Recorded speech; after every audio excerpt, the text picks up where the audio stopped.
I was supposed to be studying. That was the thing nobody mentions in the articles they write about me now, in the documentaries, in the speeches that politicians give when they want to sound brave by standing next to someone who accidentally did something extraordinary. Nobody mentions that the whole reason I was on that roof was because I had failed a chemistry test and I did not want to face my teacher, Mrs. Okafor, who had the particular gift of making you feel the full weight of your own disappointment by simply looking at you over the rim of her glasses without saying a single word. So I was hiding. That is the origin story. That is the grand beginning of everything that came after. A 16-year-old girl with a failing grade, a bag of slightly stale crackers, and absolutely no intention of going back inside until the lunch bell made it socially acceptable to pretend she had simply been somewhere else. The roof of Meridian Secondary School was not supposed to be accessible to students. There was a door with a lock on it and a sign that said "Authorized Personnel Only" in big red letters, which, in my experience, are exactly the kind of signs that stop working on the third week of any given school year, when someone figures out the lock is broken, and the maintenance staff has decided it is someone else's problem. I had been going up there since October. I had never once encountered any authorized personnel. It was a Thursday. I remember that clearly because Thursday was the one day of the week I had a double period of chemistry, which meant 2 consecutive hours of Mrs. Okafor and her glasses and her silence, and the failed test was sitting in my bag like a physical object of shame, which I suppose it technically was. The mark was 61%. Not failing by most definitions, failing by mine, because I had studied the wrong formula, a mistake so simple and so avoidable that I could not think about it without feeling a hot flush of embarrassment move up the back of my neck. The city below me was doing what cities do on a Thursday afternoon. Traffic moved in slow pulses through the intersections. Someone 3 blocks away was doing construction, and the sound of it drifted up in irregular bursts. A delivery drone hummed past at eye level, noticed me, decided I was not a landing platform, and continued on its way. The sky was the kind of pale blue that happens in late autumn, when the air has gone clean and cold, and the clouds have decided to be somewhere else. I was eating my crackers and reading a message from my friend Della, who wanted to know if I was coming to her house after school, when the sky changed. It did not change gradually. There was no slow darkening, no building tension, no cinematic warning. One moment the sky was pale blue and ordinary, and the next moment it was not, because something was in it that had not been there before, and the something was so large that my brain genuinely refused to process it for several seconds. I sat there with a cracker halfway to my mouth and simply stared, because what I was seeing did not fit inside any category of things I knew how to react to. They were ships. I know that sounds obvious in retrospect. I know that anyone reading this now, in a world where the footage has been replayed approximately 400 million times, will think of course they were ships. What else would they be? But you have to understand that at the moment of seeing them for the first time, the word ship did not arrive in my mind immediately, because ships are things that exist on water or in careful science fiction films, and what was above my city was something that belonged to neither of those categories. It belonged to a category that, until that Thursday, had been theoretical. There were 11 of them. The smallest one was roughly the size of a football stadium. I know this because I could compare it to the actual football stadium on the eastern edge of the city, which I could see from the roof, and which suddenly looked extremely small. The largest one, which sat at the center of the formation like a monarch surrounded by attendants, was large enough to cast a shadow over the entire downtown district. The shadow fell across the buildings and the streets and the little moving cars and the people who were surely stopping on the pavement below and looking up the same way I was looking up, with the cracker still in my hand and my mouth slightly open. They were dark, not black exactly, but a deep, bruised purple-gray color that seemed to absorb light rather than reflect it. The design of them was unlike anything produced by human engineering, and I say that not to be dramatic but because human engineering, even at its most ambitious, tends toward shapes that make aerodynamic or structural sense. Shapes that you can trace back to a logic. These ships had no logic I could identify. They were covered in protrusions and structures that jutted out at angles that seemed almost organic, like something that had grown rather than been built. Parts of them moved slowly, rotating or extending in ways I could not explain and still cannot fully explain, even now that there are people who study them professionally. Someone had once said to me, years before that day, that the hardest thing about encountering something completely new is that your mind will try to put it into an existing box, and when it fails, there is a half-second of pure cognitive blankness that feels almost like peace. I think that is what I experienced on the roof in those first few seconds. A strange, quiet blankness, the absence of fear, not because I was brave but because my brain had not yet gotten to fear. It was still in the part where it was trying to understand. Then the emergency broadcast hit every phone within about 100 kilometers simultaneously. Mine went off with a sound I had never heard before, a tone that is specifically reserved for the kind of emergency that does not happen often enough for most people to recognize it, a sustained, rising alert that is different from the earthquake notification, and different from the storm warning, and different from everything else in the system. My phone made this sound, and the screen went white and then bright red with text that told me, in several languages, that I needed to get inside immediately, that I needed to move to a shelter, that I needed to follow instructions from emergency personnel. Below me, I could hear the city changing pitch. The ordinary noise of traffic and construction was being replaced by something else, a different kind of urban sound, the sound of large numbers of people deciding to move in the same direction at the same time, car horns, distant sirens beginning to start up. The drone that had passed me earlier came back, but it was not alone anymore, and it was not moving calmly. There were several of them moving in rapid, disorganized patterns, which I took as evidence that whatever systems controlled them had not been designed for this particular situation. I tried to get to the roof door. The problem was that everyone else in the school had also been told to move at the same time, which meant the stairwell on the other side of that door was a compressed mass of students and staff all trying to get to the designated shelter areas, and when I opened the door and looked down the stairs, it was immediately clear that I was not getting through that in any reasonable amount of time. I tried. I pushed in, got 3 steps down, got pushed back up by the mass of bodies, and came back out onto the roof with my bag and my crackers and a new understanding of why crowd dynamics are considered a legitimate field of study. I stood at the edge of the roof and looked up. They were closer now, or it felt that way, though I do not think they had actually descended. It was more that my eyes had adjusted to understanding the scale, and with scale came proximity, a psychological phenomenon where the brain begins to register distance more accurately once it has a reference point for size. The largest ship was close enough that I could make out details I had not seen before, structures on its surface that looked almost architectural, geometric shapes arranged in patterns that might have been functional, or might have been decorative, or might have been something for which I did not have a word. My phone was still showing the emergency broadcast, but now there was a new element. The broadcast had been interrupted, or perhaps added to, by something that was not coming from any human source. It was a transmission. It was coming from the ships, and it was, after a moment of audio adjustment, in English. The voice was not a voice in any sense I had previously used the word. It was produced by a translation system, I would learn later. A system so sophisticated that it could render meaning in any of several hundred languages simultaneously, while preserving something of the original's emotional tone. What it preserved of this particular speaker's tone was an overwhelming sense of performance. Whoever was speaking knew they were speaking to an audience. They had prepared for this. They were, in some fundamental way, enjoying it. I sat down on the edge of a ventilation unit and watched the broadcast on my phone, and the broadcast was also visible on a large screen on the side of a building across the street that normally displayed advertisements. And the content on my phone and the content on the building screen was the same, because the transmission had simply taken over every available display channel, as if they were all part of its own system. The speaker was visible on screen.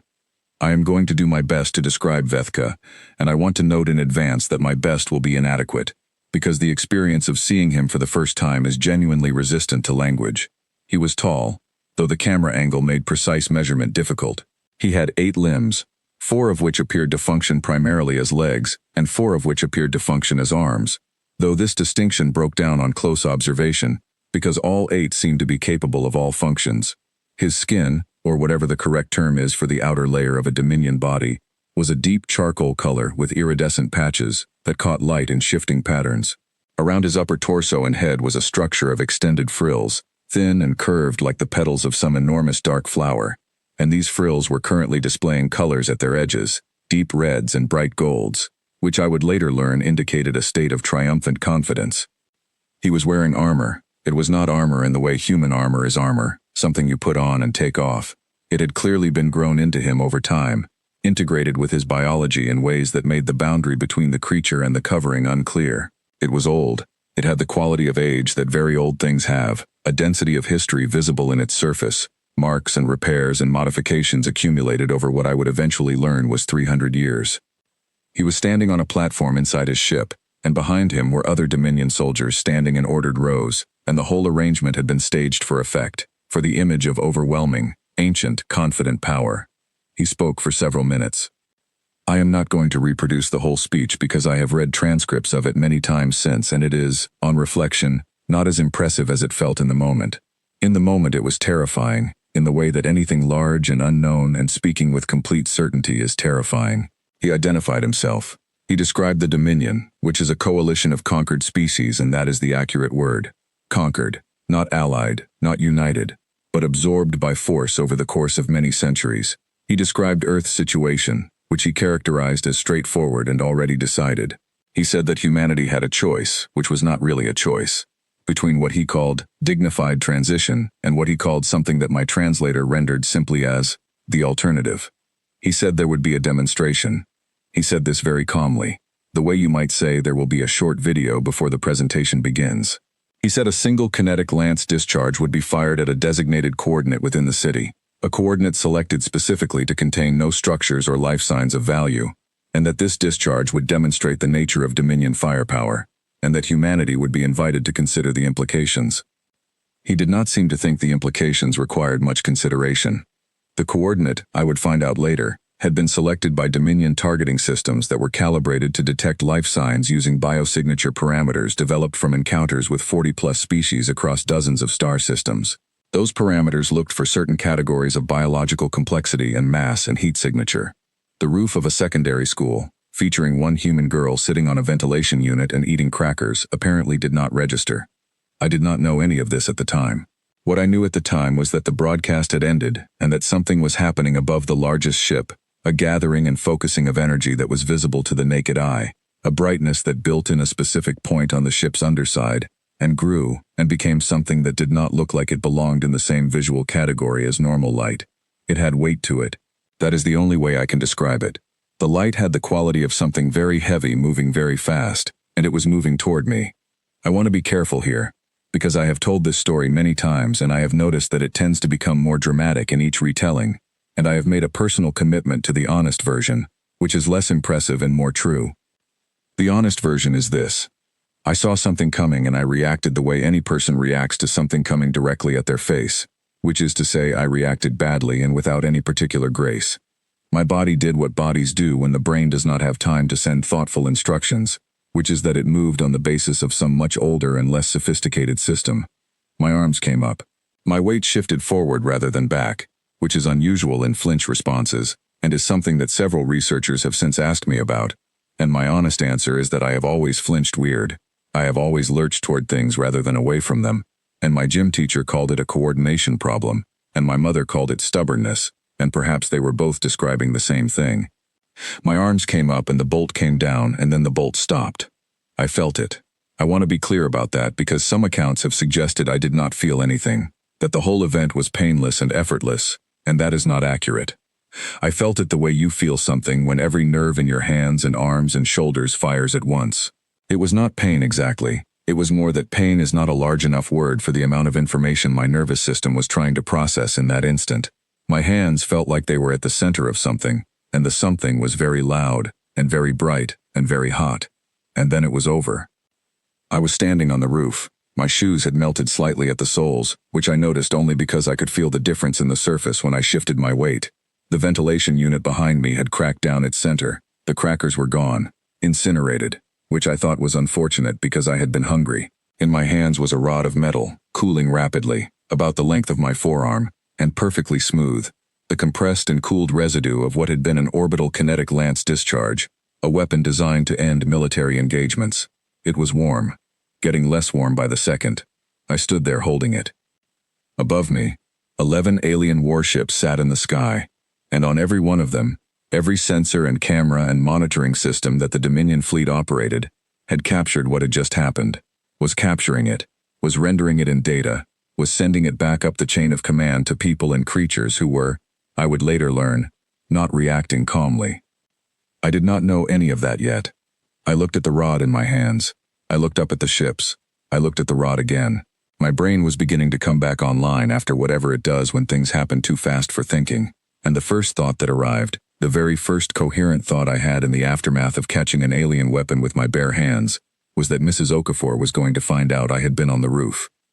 The second thought arrived right behind it, looking up at the largest ship, at the place on its underside where the bolt had come from, and I felt the full absurdity and the full magnitude of the moment arrive simultaneously, which is a deeply uncomfortable combination.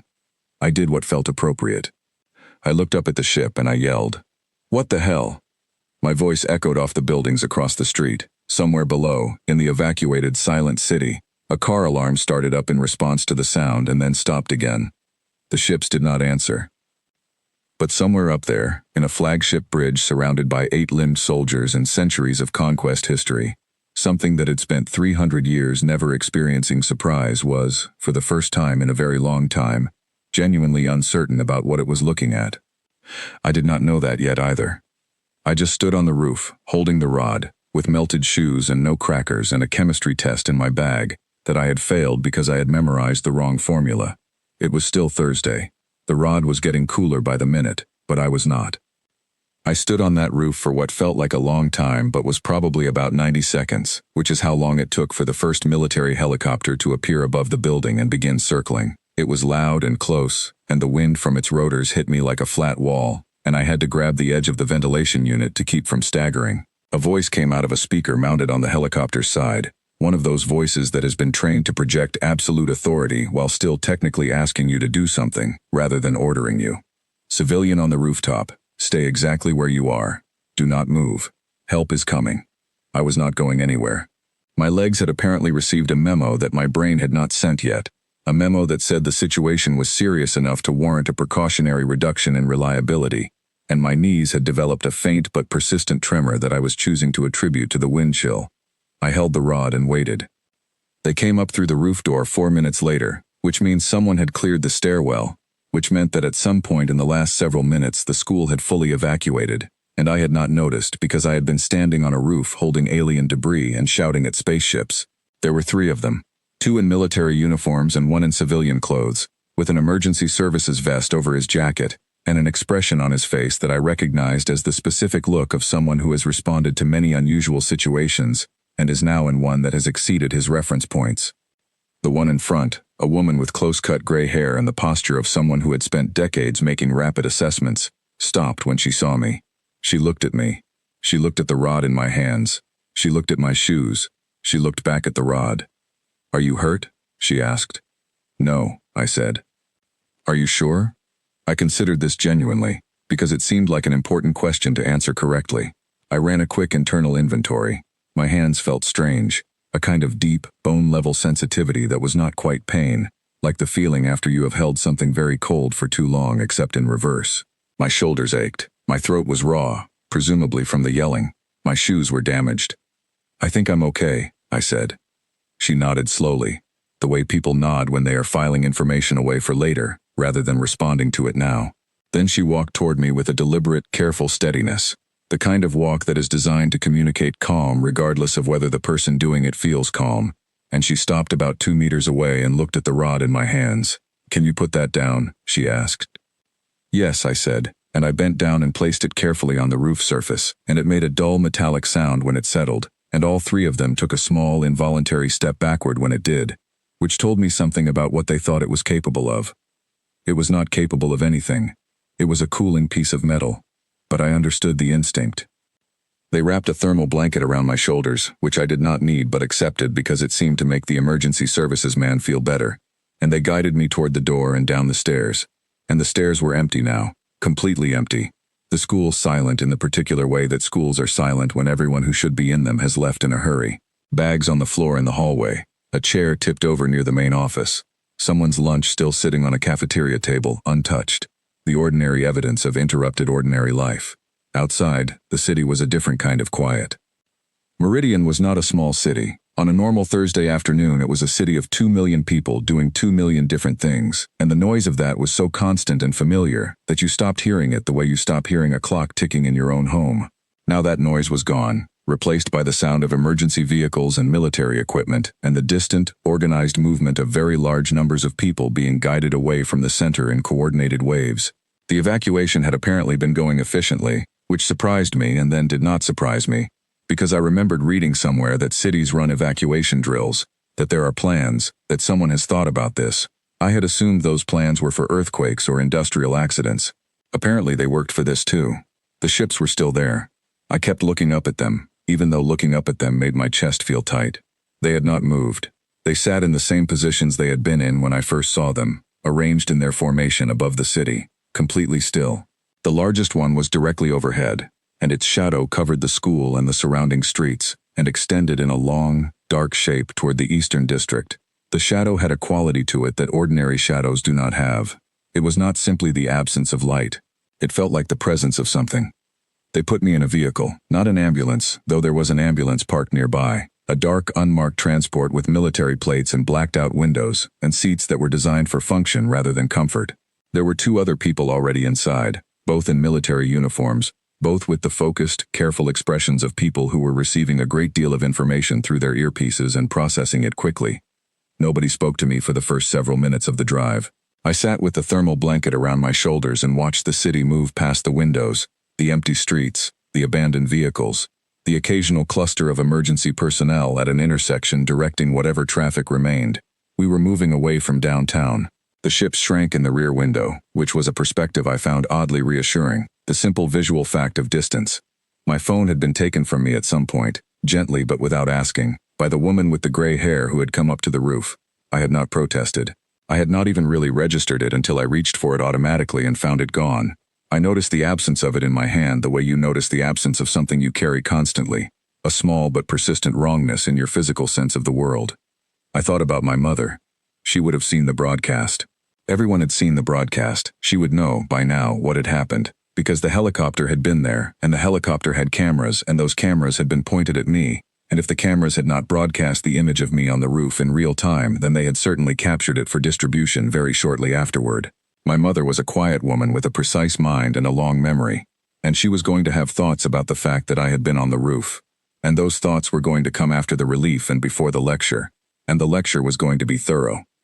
I hoped she was okay. I was fairly sure she was okay.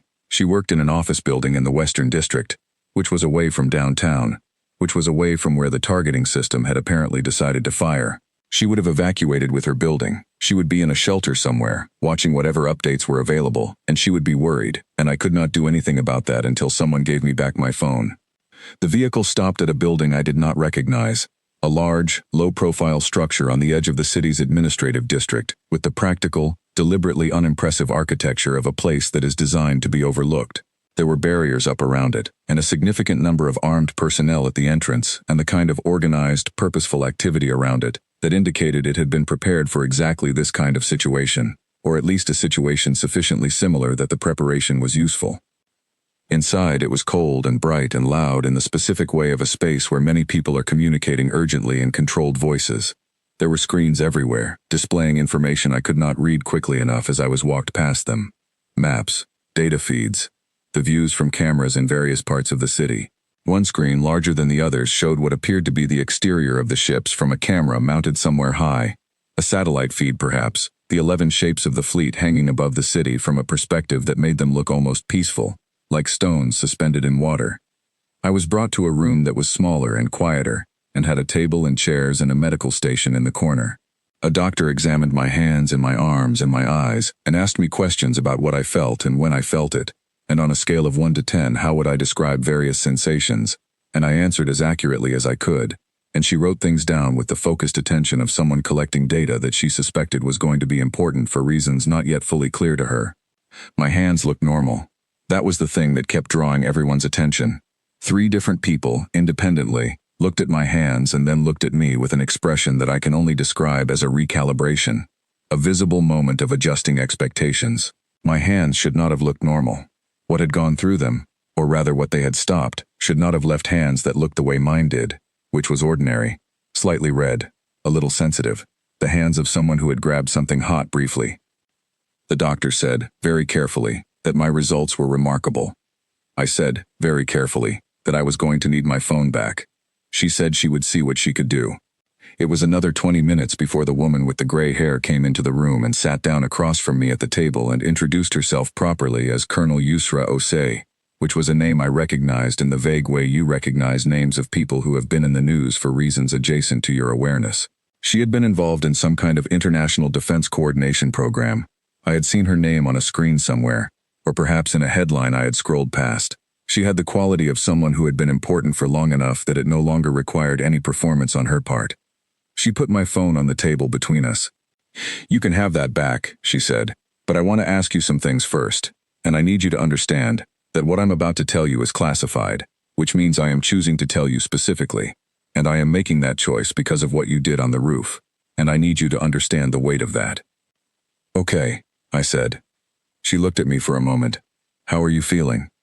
Strange, I said, because it was the most accurate word. That seems appropriate, she said. Then she opened a folder on the tablet in front of her, and she turned it so I could see the screen.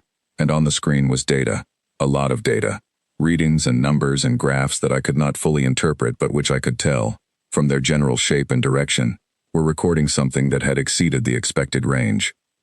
These are the sensor readings from the bolt that was fired, she said. Yield, velocity, thermal output, kinetic mass. She paused. And these are the readings we took from your hands and arms in the medical examination just now. I looked at both sets of numbers. I am not a physicist. I am, or was, a 16-year-old who had just failed a chemistry test by memorizing the wrong formula. But the relationship between the two sets of numbers was clear enough that I did not need to be a physicist to understand what she was showing me. The bolt's numbers were very large. The numbers from my medical examination were very small. They should not be compatible, she said simply. The energy involved in that discharge should not be something a human body survives. The margin is extremely narrow. We have run the calculations 4 times with 4 different teams in the last hour, and the answer is the same each time. She paused again. You were at the absolute outer edge of what is theoretically survivable, not beyond it, not even significantly beyond it, just at the very edge. So I'm not superhuman, I said. No, she said. You're not superhuman. You're human. Precisely. Exactly. Barely human enough for what happened to not kill you. I sat with that for a moment. The bolt was a warning shot, she continued. Calibrated to be impressive but aimed at what their systems identified as an empty coordinate. Their targeting system does not appear to account for a human biosignature. We are looking into why. It didn't see me, I said. Evidently not. So they fired at what they thought was an empty roof, and hit me instead, and I survived, and now they think I caught it on purpose. She looked at me with an expression that was very controlled but had something underneath it that I thought might be the beginning of reluctant amusement. That is one way of summarizing the situation, yes. What's the other way? The other way, she said, involves a great deal more technical language and arrives at the same place. She turned the tablet back toward herself and pulled up something new. She hesitated before turning it toward me again, and I noticed the hesitation, which made me pay closer attention to what I was about to see. It was a transcript. Intercepted communications from the Dominion fleet, translated in real time by whatever system the military was using for that purpose. The translation was imperfect in places, with brackets indicating uncertain renderings and footnotes flagging cultural concepts that did not map cleanly into English, but the content was clear enough.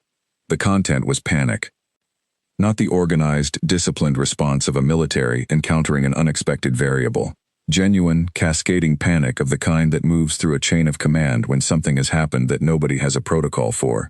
The words that appeared most frequently in the translated transcript, across multiple communications between multiple vessels, were phrases that the translation system rendered as things like unregistered predator class and apex biological anomaly, and contact with unknown warrior caste. One phrase appeared in several different communications from different sources, which the footnote indicated suggested it was either a known term or a rapidly spreading one. The translation system had rendered it as, "The soft ones have hidden their weapons," with a footnote indicating that in the original language the phrase carried connotations of deep territorial fear. I read through the transcript twice. "They think I'm a soldier," I said. "They think you are something considerably more than a soldier," Osei said. "Their classification systems appear to have several tiers. Based on what we can interpret from their communications, they have placed you in a category they reserve for what translates roughly as a primary threat organism. I'm 16. I am aware. I was hiding from my chemistry teacher. I am also aware of that." She said this without any particular expression, which I respected. "Warlord Vethka has demanded," she continued, changing her tone slightly to indicate she was now delivering information she found significant, "to speak with what he is calling the warrior who intercepted his demonstration. His exact communication, as translated, was that he wishes to meet the champion of humanity." I looked at her.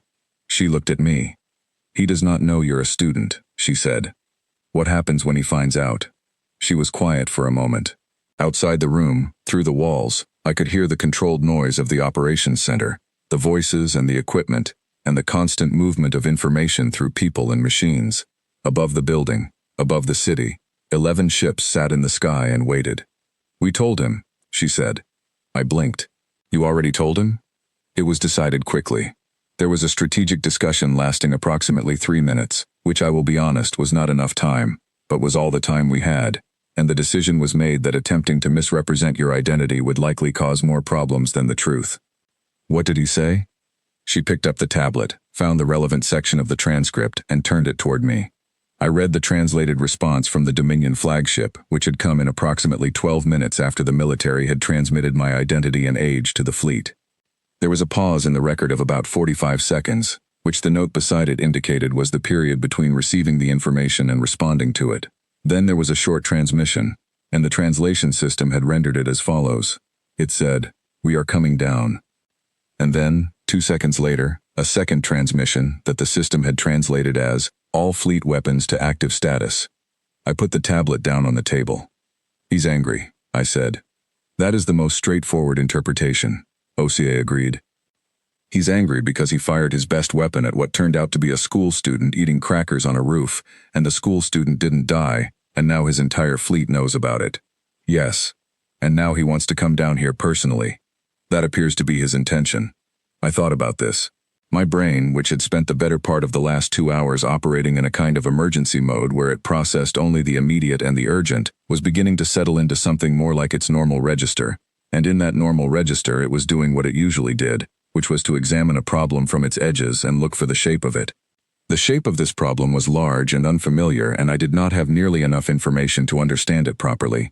But there was one part of it that I kept returning to, that pulled my attention back each time I tried to move past it. His weapon systems had not seen me. A fleet of warships with technology capable of FTL travel and orbital kinetic weapons had targeting systems that could not detect a human biosignature at close range. That was not a small oversight. That was information. I picked up my phone from the table. Osei watched me but did not object. I opened my messages and texted my mother that I was safe, which was the most important thing, and the thing I should have done the moment I had the phone in my hand. Then I sat back and thought. Somewhere above us, something 300 years old was having a very bad afternoon. I was not happy about the weapons going to active status. I was not happy about any part of the situation. I was scared in the way you are scared when the scale of something is too large to hold in your head all at once, and it keeps arriving in pieces, each piece adding to the total in a way that is manageable, until suddenly it is not. But underneath the fear, quiet and persistent, was something else. A question. The targeting system had not seen me. The bolt had been calculated to a yield that their science considered lethal, but that my biology placed at the exact boundary of survival. The Warlord had fired a weapon, and it had not worked, and his response to it not working was to come down personally. He was making assumptions about humanity. Large, confident assumptions built on everything he had conquered before, on patterns that had worked 40 times across 40 different species. He was fitting us into a shape he already knew. The question, sitting quietly underneath the fear, was this. What happens when the shape does not fit? I did not have an answer yet, but I had the question, and in my experience, which was admittedly limited but genuine, the question is always where everything useful begins. My phone lit up. My mother had replied. The message was 3 words long.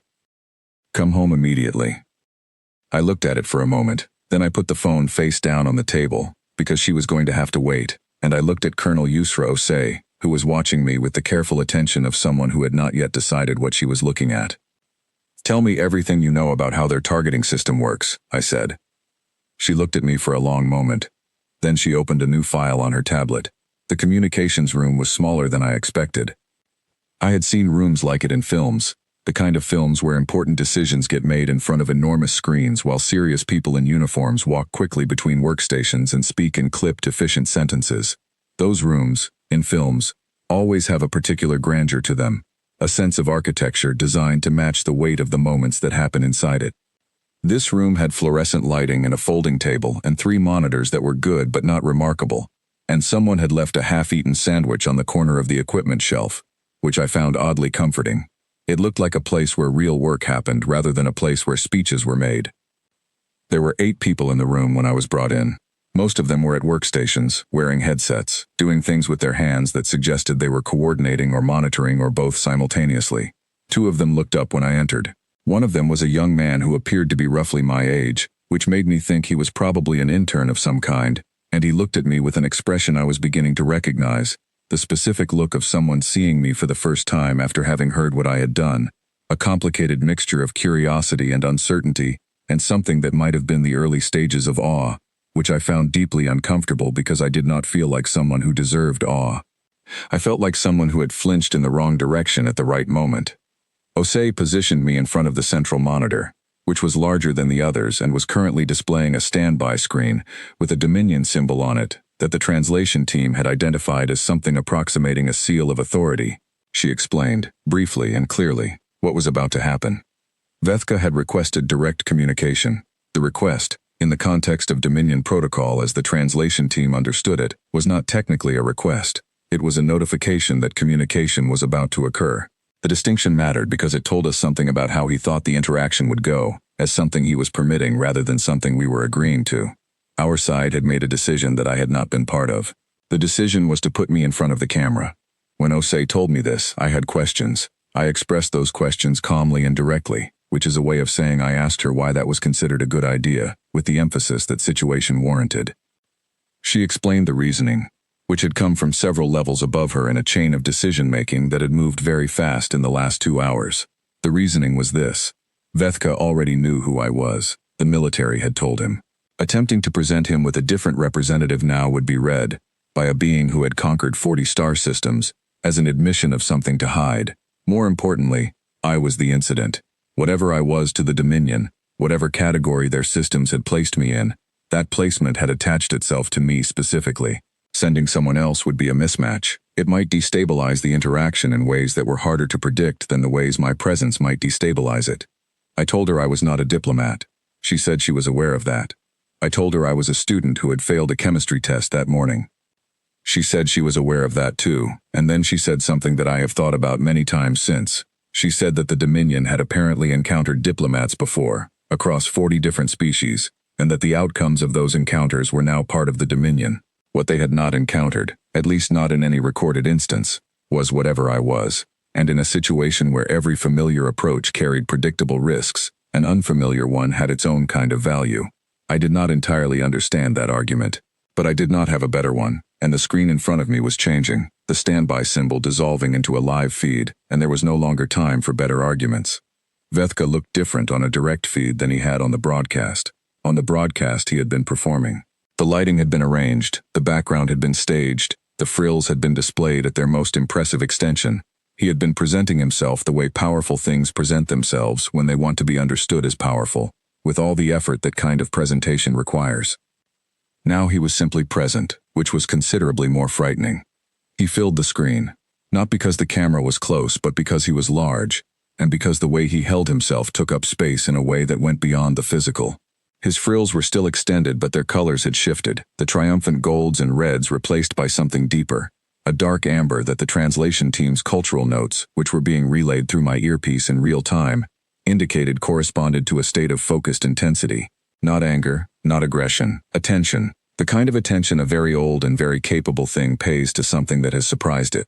He looked at me for a long moment without speaking. I looked back at him. I did not know what my face was doing. I was trying to keep it neutral, which is a difficult thing to do when you are genuinely frightened, and I was genuinely frightened, in the deep, quiet way that sits below the surface rather than the sharp, immediate way that makes you want to run.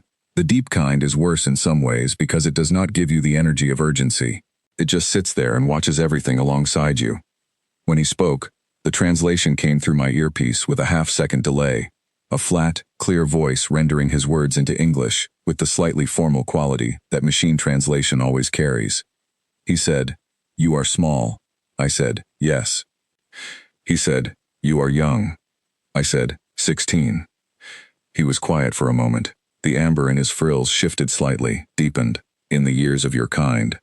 "Yes. And you caught my lance." I noticed he did not phrase it as a question. He was not asking. He was establishing, out loud, in front of whatever audience was behind him and whatever recording systems were running, that this was a fact he was acknowledging. There was something deliberate about the way he said it, as if he was making himself say it, pressing the words out against some resistance. "Yes," I said. Then he laughed. I had been warned about the laugh. Osei had told me, in the brief preparation before the call, that Dominion laughter was not a sound that translated well, and that I should not be startled by it. She had described it as large and physical, and potentially alarming. She had been accurate on all 3 points. The sound that came through the speaker was deep and layered, something between a grinding and a resonance, a sound that I felt in my chest more than I heard with my ears. It went on for several seconds, and the frills went through several color changes while it happened, moving through the amber into something brighter, more yellow, which the cultural notes in my earpiece indicated was contemptuous amusement. Then he began to speak, and this is where the situation became something I had not been prepared for. He was good at it. I do not mean he was loud or aggressive, though he was capable of both. I mean he was skilled at the specific art of making words land with weight, of choosing what to say and how to say it, so that each sentence arrived with the full force of what was behind it. He had been doing this for 300 years, speaking to representatives of species he was in the process of absorbing, and he had learned, over that time, exactly how to use language as a kind of pressure. He said that humanity was a species he had been aware of for 60 years, since the first human radio signals had reached the edge of Dominion-monitored space. He said that in 60 years of monitoring, humanity had distinguished itself primarily through the volume of noise it produced and the speed at which it turned its own territory into something less livable, both of which were, in his assessment, the marks of a young species that had not yet developed the wisdom to understand its own limitations. He said that in the long history of the Dominion's expansion, humanity occupied a category of species that his people called, in translation, the brittle ones, species with no natural armor, no significant physical threat capacity, biological systems that were, compared to the average of what the galaxy produced, fragile and easily disrupted. He listed the things human bodies lacked: no hardened exoskeleton, no redundant organ systems, no biochemical defenses, a skeleton made of calcium compounds that cracked under modest force, skin that tore, flesh that burned. He was detailed about it, precise. He had clearly reviewed what the Dominion knew about human biology, and what they knew was accurate, and he presented it with the air of someone explaining to a child why they should not have entered a room they were not ready for. Then he brought up my chemistry test. I do not know how he knew about it. Later, when I asked Osei, she said the Dominion intelligence systems were sophisticated enough to pull publicly accessible records from local networks, and my school records, being part of an administrative system that was technically connected to the city's network, had apparently been accessible. He had the grade. He had the subject. He had, apparently, the teacher's written comment at the bottom of the test paper, which said in Mrs. Okafor's careful handwriting, "Mara, you studied the wrong formula. Please see me." He read the grade aloud. He read the teacher's comment aloud. He said, with the contemptuous amusement fully audible in whatever the translation system was doing with his voice, that this was the champion of humanity. This was the apex warrior that his targeting system had failed to eliminate. A larval creature who could not correctly memorize a basic chemical formula, from a species so physically unimpressive that the galaxy had never bothered to formally categorize it as a potential threat, from a planet so young in its development that it had not yet managed to travel to its own neighboring star systems. He went on. I am not going to record everything he said, partly because it was lengthy and partly because some of it was the kind of thing that, even delivered by a creature from another star system in a translated voice, lands in a way you remember for a long time. I will say that he was thorough, and that he had clearly considered his audience not just as me, but as everyone watching the broadcast, which was, by that point, most of the inhabited planet below, and apparently a significant portion of his own fleet. He was making a point. He was making it for everyone. I let him make it. I sat in the chair in front of the camera, and I listened, and I kept my face as still as I could, and I let him say everything he wanted to say. In my earpiece, Osei's voice occasionally appeared with brief notes, cultural context, a suggestion that I was handling it well, which I took as evidence that she could see my face, and had decided that whatever I was doing with it was acceptable. Inside my head, it was a different situation. Here is what nobody tells you about being publicly mocked by an ancient alien warlord in front of a planetary audience. The specific quality of the humiliation is indistinguishable from any other kind of humiliation. The scale is different. The stakes are incomprehensibly different. But the feeling of sitting still while someone lists your failures and your smallness and your inadequacy, in front of an audience that is watching and recording, is the same feeling it has always been. The same feeling from every classroom and every social situation and every moment of being 17, and uncertain in a world that seems to have been built for people who are more sure of themselves than you. I knew that feeling. I had practice with it. And somewhere in the middle of Vethka's speech, while he was explaining why humanity's lack of a hardened exoskeleton made it categorically unfit to occupy a position of relevance in any galactic context, something happened inside me that I can only describe as a gear change. The fear was still there. It did not go anywhere. But something settled on top of it, something quieter and more focused. And when he mentioned the chemistry test for the second time, using it as a kind of punchline to a point he was making about the limits of human intelligence, the gear finished changing, and I felt the new setting lock into place. I waited for him to finish the sentence. Then I said, "Can I ask you something?" He stopped. The frills shifted color rapidly, cycling through something the cultural notes could not fully interpret before settling into a new shade. He regarded me. "You may," he said, with the magnanimous air of someone granting a favor they find slightly entertaining. "The bolt you fired," I said. "The kinetic lance." "Yes. Can you tell me what it's made of?" "The bolt itself. The physical composition." A pause. One of the soldiers behind him moved very slightly, a subtle shift of weight that I noticed because I was watching for details.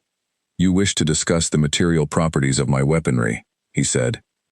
"I just want to understand what happened," I said, which was true, though it was not the whole truth. He studied me for a moment, and then he did what I had been counting on him doing, because everything about how he had spoken for the last 10 minutes told me exactly what kind of intelligence he was. He was the kind that did not miss an opportunity to demonstrate its own superiority. The question appeared to him as an opportunity. He answered it. He told me about the lance bolt's composition with the detailed precision of someone who has owned a thing for a long time and knows everything about it. He described the alloy, its base metals, the process by which it was produced, the specific thermal and kinetic properties that made it effective. He described the firing mechanism. He described the charge yield, the velocity at which it was launched, the heat it generated on release. He was explaining it to me the way you explain something to someone who cannot possibly use the information, the way you describe a chess strategy to someone who has never seen a chessboard. I listened to every word. I asked follow-up questions. Small ones, simple ones, questions that appeared to be the questions of someone trying to understand something that was beyond them. Each question led to another answer.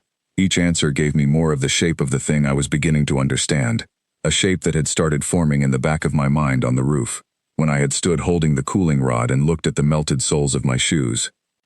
After the third question, I noticed one of his advisors moving toward him, leaning in, speaking quickly in a low register that the audio feed caught but the translation system could not resolve clearly. Just fragments, the sense of urgency without the content. Vethka made a gesture with one of his upper limbs that appeared to dismiss the advisor without looking at him. He answered my third question. I nodded slowly, the way you nod when something is becoming clear, because something was becoming clear. Then I looked at him directly and I said, very quietly, in a voice that I made as calm as I could make it, "So if I survived that bolt, what exactly is it you're threatening us with?" The room on his end went very still. His frills went through a color change I had not seen before, a rapid, involuntary shift that the cultural notes in my earpiece processed a moment later, the translation arriving in a single quiet word, surprise. The amber was gone. What replaced it was not a color I could name.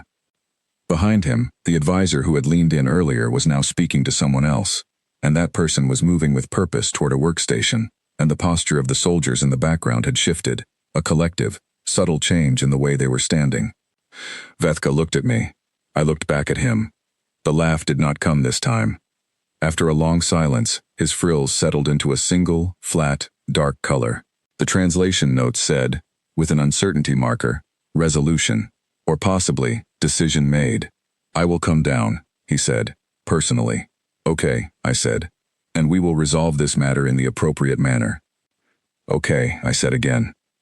He leaned forward very slightly, and his eyes, which were large and dark and deeply strange, focused on me, with the kind of attention that very old things give to the very few things that have managed to surprise them.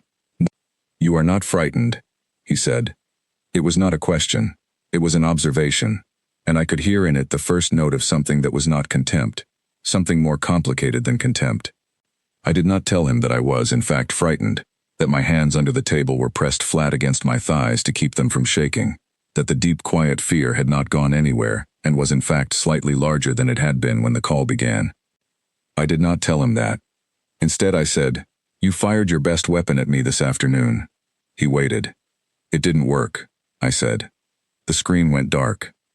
I sat in the chair in the sudden silence of the communications room, with the fluorescent lights and the folding table and the half-eaten sandwich still on the equipment shelf, and I heard Ose exhale behind me, a long, slow breath of someone who has been holding it for some time.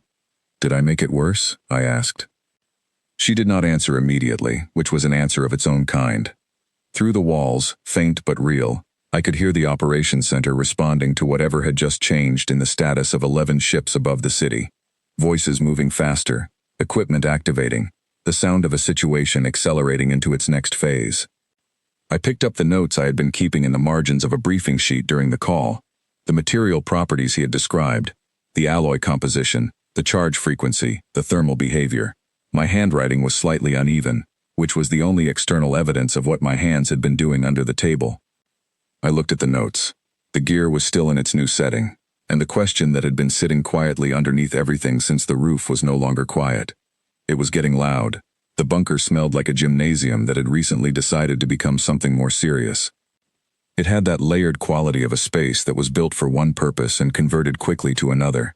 The underlying scent of rubber flooring and industrial cleaning solution beneath the newer arrivals of electronics and equipment cases, and too many people in too small a space making too many urgent decisions. The ceiling was high. The lights were the kind that hum at a frequency just below the threshold of conscious annoyance but well within the range of something you feel after several hours without quite knowing why. They had given me a cot in a room off the main hall, a small space behind a partition that was clearly meant to be temporary quarters, with a folding chair and a plastic side table, and a power strip on the floor with several cables running out of it. It was not comfortable in any conventional sense. It was the kind of space that communicates, through its deliberate functionality, that comfort is not currently the relevant consideration. I had been in it for approximately 40 minutes when I gave up on the idea of sleeping, and sat up on the cot, and turned on the small lamp on the side table, and opened the briefing folder Ose had left with me. The folder was thick. It was the kind of thick that means someone has been preparing it for longer than the current situation has existed, gathering information across months or years in the anticipation of a moment that was considered possible but not inevitable. The cover had a classification marking on it that I was apparently now cleared for, which was a status change that had happened somewhere in the last several hours without any particular ceremony.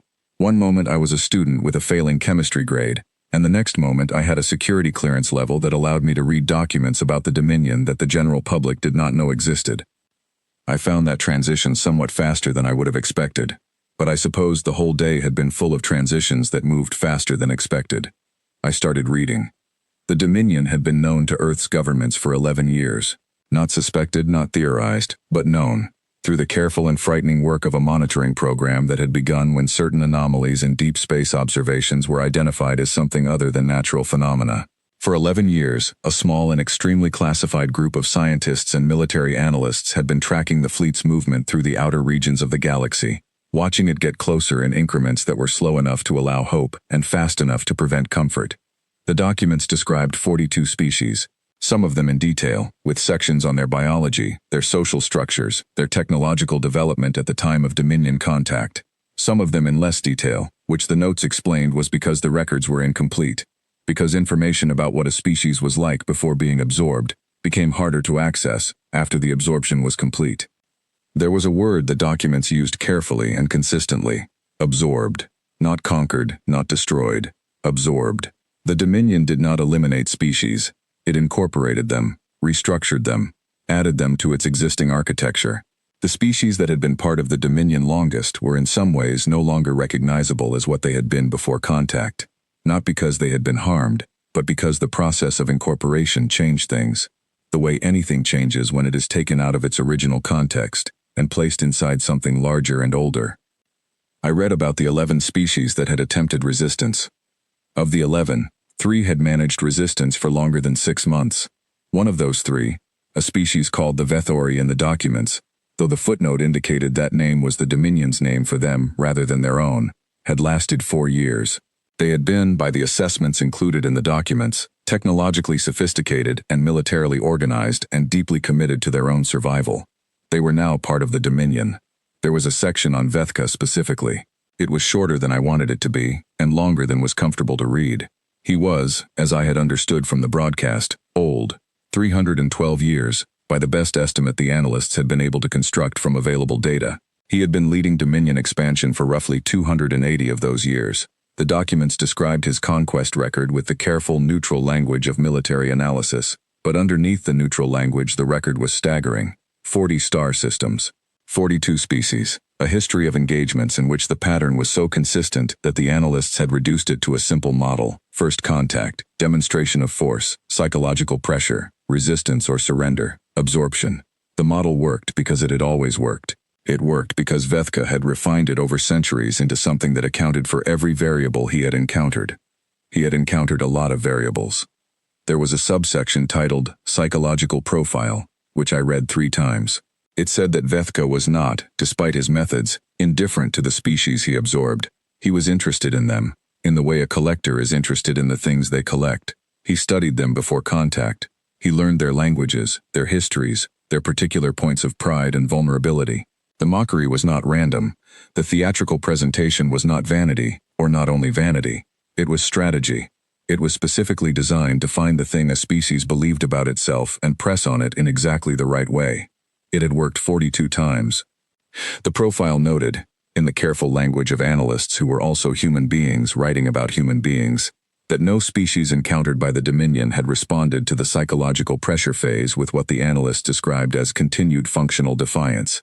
Most species, at the stage the documents called the mockery point, experienced significant collective demoralization.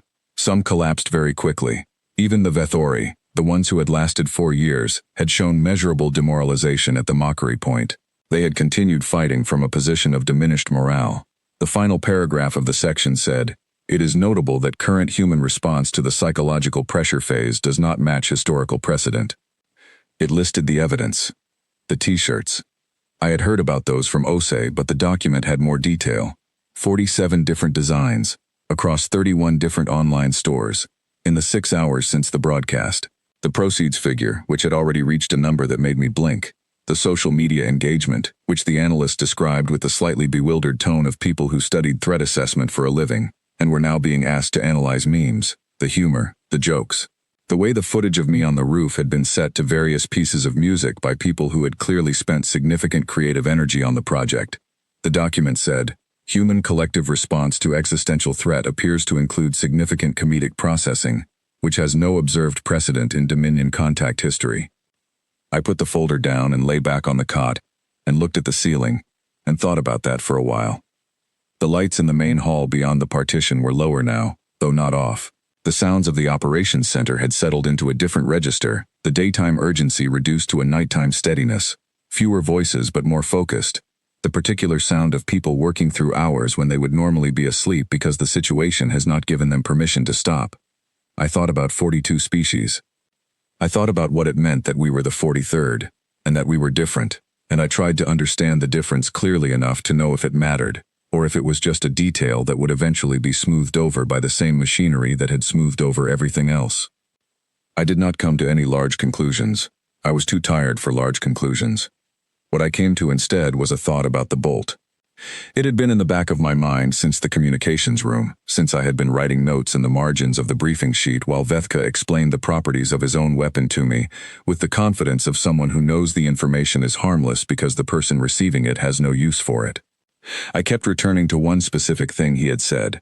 It had been in the context of the firing mechanism, a detail about how the bolt was charged before launch, and he had mentioned a frequency, a specific resonance that the charging process used, a number that I had written in the margin of my sheet and then circled, not because I knew what to do with it yet, but because something about it had snagged on the edge of my thinking and refused to release.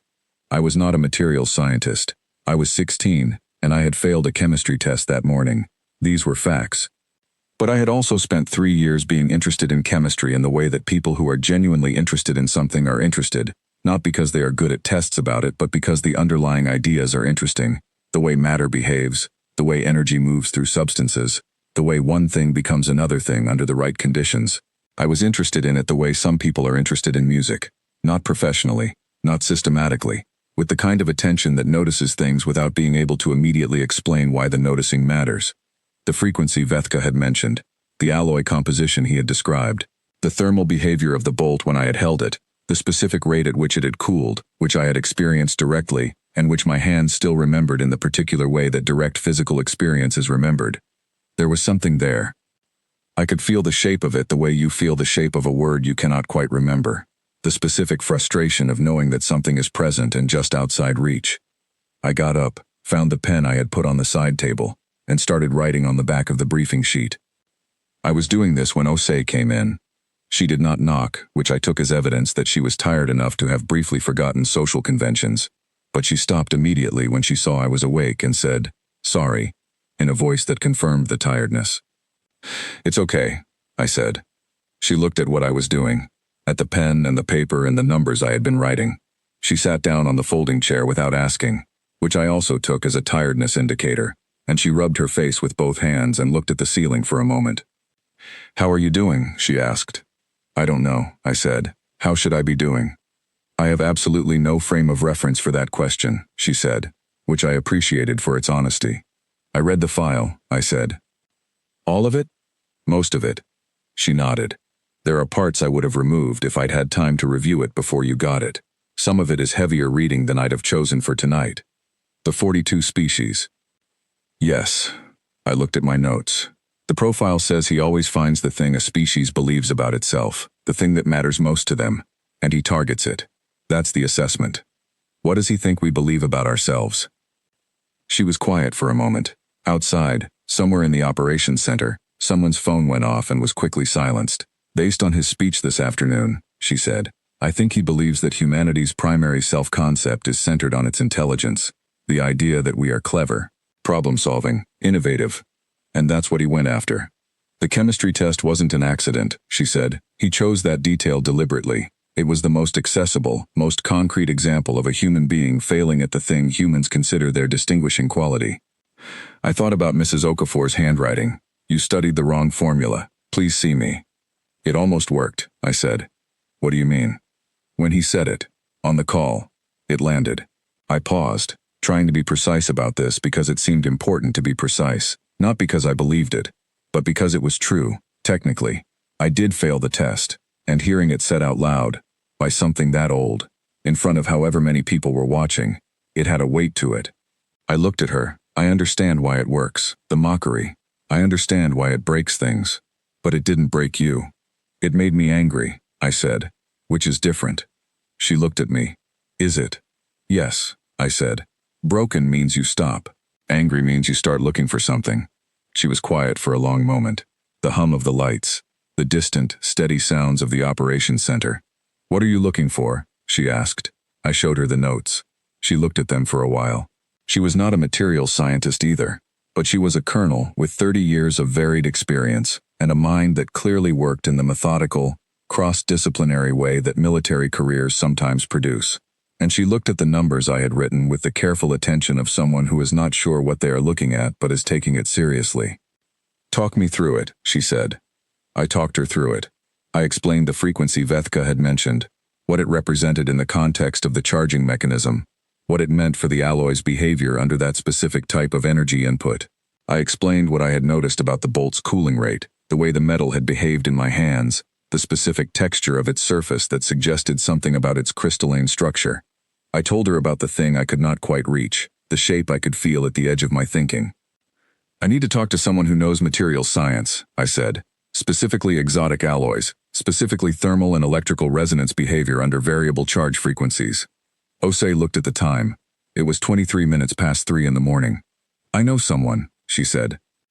She pulled out her phone and made a call. I watched her. She explained the situation in the compressed, efficient way of someone who was accustomed to calling people at 3 in the morning and needed to convey maximum information in minimum time. She listened. She said a few more things. She listened again. Then she held the phone out to me. "Her name is Dr. Amara Ndiaye," she said. "She works in advanced materials at the university. She has been awake since the fleet arrived, because she could not sleep and so she has been doing calculations. She says she has been hoping someone would call her." I took the phone. The voice on the other end was alert, warm, and moving at a pace that suggested her brain had been running at full speed for several hours and had a great deal of energy remaining. She introduced herself in 2 sentences and then said, "Tell me what you're thinking. Start from the beginning and don't simplify it because you think I need you to." So I told her. And here is the thing about talking to someone whose mind works in the same direction as a problem you are trying to solve. The conversation does not feel like explaining. It feels like building. She took what I said and added to it, and asked questions that were not checking comprehension but extending the line of thinking, pushing it further in the direction it was already going. And her questions made me think of things I would not have thought of alone, and my answers made her think of things she would not have thought of alone, and the shape I had been reaching for began to assemble itself. It took 2 hours. At the end of 2 hours I was sitting cross-legged on the cot with the briefing papers spread around me and notes covering every available margin and the backs of 3 additional sheets that Ose had brought from the operations center, without asking, because she had apparently decided, at some point during the conversation, to simply stay and observe. Dr. Ndiaye was still on the phone, but we had stopped talking, both of us quiet, looking at the conclusion from opposite ends. That would work, Dr. Ndiaye said. She said it carefully, with the measured caution of a scientist who has arrived at a result and is checking the pathway for errors. Theoretically, contingent on the alloy composition matching what you've described, contingent on the frequency being accurate. He told me the frequency himself, I said. A brief pause. Did he know what he was telling you? No, I said. Another pause, longer. Then theoretically, she said again, with slightly less caution. Yes, it would work. I looked at the ceiling, the hum of the lights, the smell of the gymnasium underneath everything else. I'll need equipment, I said. I don't know what's available or where to get it at this hour, but I'll need. Write me the list, Dr. Ndiaye said. I will work on the sourcing. I know people who know people.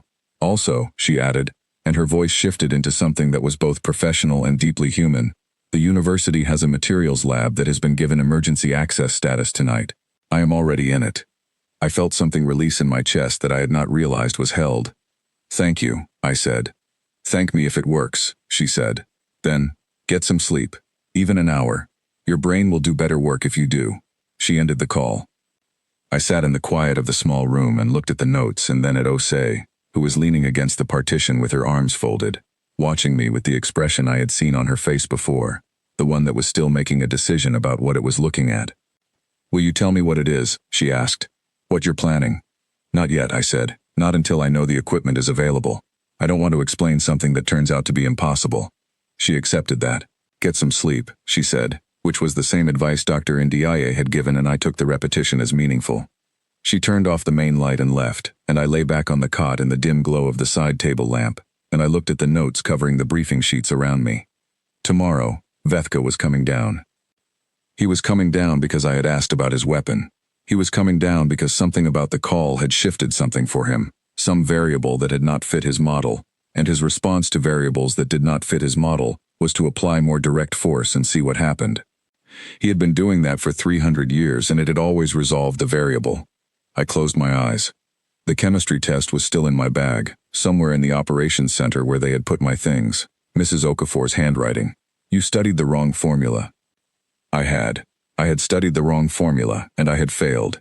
And if I had not failed, I would not have been on the roof. And if I had not been on the roof, none of this would have happened. And the Dominion fleet would have found a more convenient moment to begin its demonstration, and the story would be going differently. I had been thinking about that as a mistake. Lying in the dark, I stopped thinking about it that way. I had memorized the wrong formula because I had been studying 2 chapters simultaneously and switched them and written the wrong one on the test. That was careless, and I was going to do better. But the formula I had memorized instead, the one I had written on the test, the one that had cost me 19 points, was in my head. It had been in my head for weeks. It was there right now, perfectly recalled. It was also, I realized, looking up at the dark ceiling, exactly the formula that described what I had been working out on the briefing sheets for the past 2 hours. I had studied the wrong formula and passed the wrong test. But I had passed it for tomorrow. I let myself sleep. Dawn in an evacuated city is a specific kind of quiet that I had never experienced before and hope, in most ways, never to experience again. I had seen empty streets before, early mornings in winter when the cold keeps people inside and the city runs on a reduced version of itself. Minimal traffic, minimal noise, a skeleton of its normal activity. This was not that. This was the silence of a place that had been full and was now not full. And the difference between those two things is something you can feel without being able to explain it precisely. The city was not asleep. It was absent. 2 million people had gone somewhere else, and left their buildings and their roads and their parked cars and their half-finished construction projects sitting in the cold morning air, without anyone to give them context. I watched it through the narrow window of the operations vehicle as we drove toward the main square, and I thought about the people who had left, where they were now, in the evacuation centers, and the shelters and the homes of relatives in other districts, watching the same footage I had been watching all night, on screens that were receiving a continuous feed from cameras the military had positioned around the landing zone. The landing zone was the main square in the center of the city, a broad, open plaza of stone and concrete that was used, under normal circumstances, for the kind of civic purposes that main squares are used for, markets on weekends. A fountain in the center that was currently off, its basin collecting the leaves that had been falling all week, public benches, a large geometric sculpture in the eastern corner that the city's residents had been arguing about for 15 years. The military had cleared it completely. The benches had been moved back. The surrounding streets were barricaded at a distance of 4 blocks in every direction. The camera positions had been set up on rooftops at various angles, providing coverage that the broadcast team was distributing simultaneously to domestic and international feeds, and, through a channel established overnight, to the Dominion fleet itself. Vethka had requested that the landing be broadcast. His communications team had specified the technical requirements for the feed. He wanted witnesses. He had always wanted witnesses. The witnesses were the point. I understood that now in a way I had not understood it before the file, before the long night, before the 2 hours on the phone with Dr. Ndiaye. The performance was not separate from the strategy. It was the strategy. Every conquest in the Dominion's history had been witnessed, recorded, transmitted. The story of what happened was as important as what happened, because the story was what spread, and the story spreading was what made the next encounter easier, and the one after that easier still, a compounding weight of reputation that arrived before the fleet did, and did most of the work before a single lance was fired. He had built that reputation over 300 years. He was counting on it this morning. I looked down at my school jacket in my lap. The military had offered me alternatives. A uniform, something official, something that would look appropriate on a broadcast feed that was going to be watched by a significant portion of the planet. I had declined, not out of stubbornness, or at least not only out of stubbornness. The jacket was the right choice for reasons I had thought through carefully during the part of the night when I was supposed to be sleeping. Vethka had used the school jacket in his mockery. He had described it specifically, the larval creature in its educational covering, as part of his case for human inadequacy. If I appeared in a uniform now, it would read as a response to that mockery. A concession, an acknowledgement that he had identified something that needed to be changed. I was not going to give him that. I put the jacket on. Osei was in the seat across from me. She had slept for what I suspected was approximately 2 hours, and looked precisely as rested as that suggested, which was to say she looked like a person who had made a professional decision to function on inadequate sleep, and was executing that decision with discipline. She had a coffee in one hand and a tablet in the other, and she was reading something on the tablet with the focused attention of someone who is preloading information they will need very soon. She looked up when I put the jacket on. She did not say anything about it. She went back to her tablet, which I took as approval. Dr. Ndiaye's team finished the assembly at 5:40 this morning, she said. The apparatus has been transported to the square, and is currently in position behind the eastern barrier. How does it look? I asked. It looks, she said carefully, like something built in 4 hours by 3 materials scientists and 2 engineering students who were called in at midnight. She paused, which is what it is. Does it look like it will work? Dr. Ndiaye says the theoretical model is sound. She says the contingencies are the alloy composition and the frequency accuracy, both of which we cannot verify until the moment. Those were the 2 variables I could not control. They depended entirely on whether Vethka had told me the truth during the call, which he had had no reason to doubt, because he had believed the information was useless in my hands. I thought about that, about the assumption underlying it, the assumption that knowing something and being able to use it were the same thing, that the gap between information and application was too large for a species like humanity to cross in a time frame like one night. He had 300 years of data supporting that assumption. He had never met Dr. Amara Ndiaye. We turned onto the barricaded approach road, passed through 2 checkpoints and stopped at the edge of the square. Through the windscreen I could see the full scope of the cleared plaza, the cameras on the surrounding rooftops, the military personnel at their positions, and beyond the square, in every direction, the empty streets of the evacuated city stretching away into the pale morning. And above all of it, the ships. They were exactly where they had been all night. The fleet had not moved. The largest one, Vethka's flagship, was positioned directly above the square, lower than it had been the previous afternoon, and in the morning light it looked different than it had at midday. The sun was coming up behind it, and the ship's mast blocked a portion of the sunrise, creating a strange, asymmetric dawn over the city, light on one side and shadow on the other.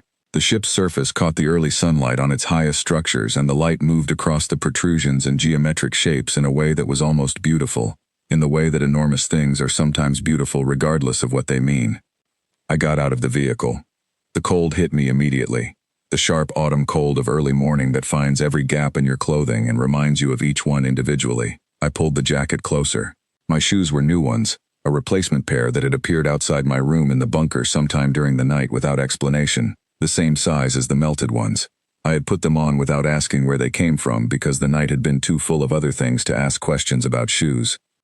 Osei walked with me to the eastern edge of the square, to the position that had been designated as mine. The apparatus was there, behind a low barrier, covered with a tarpaulin that one of the engineering students lifted when we approached. I looked at it for a long moment. It was not impressive to look at. That was the first and most honest thing to say about it.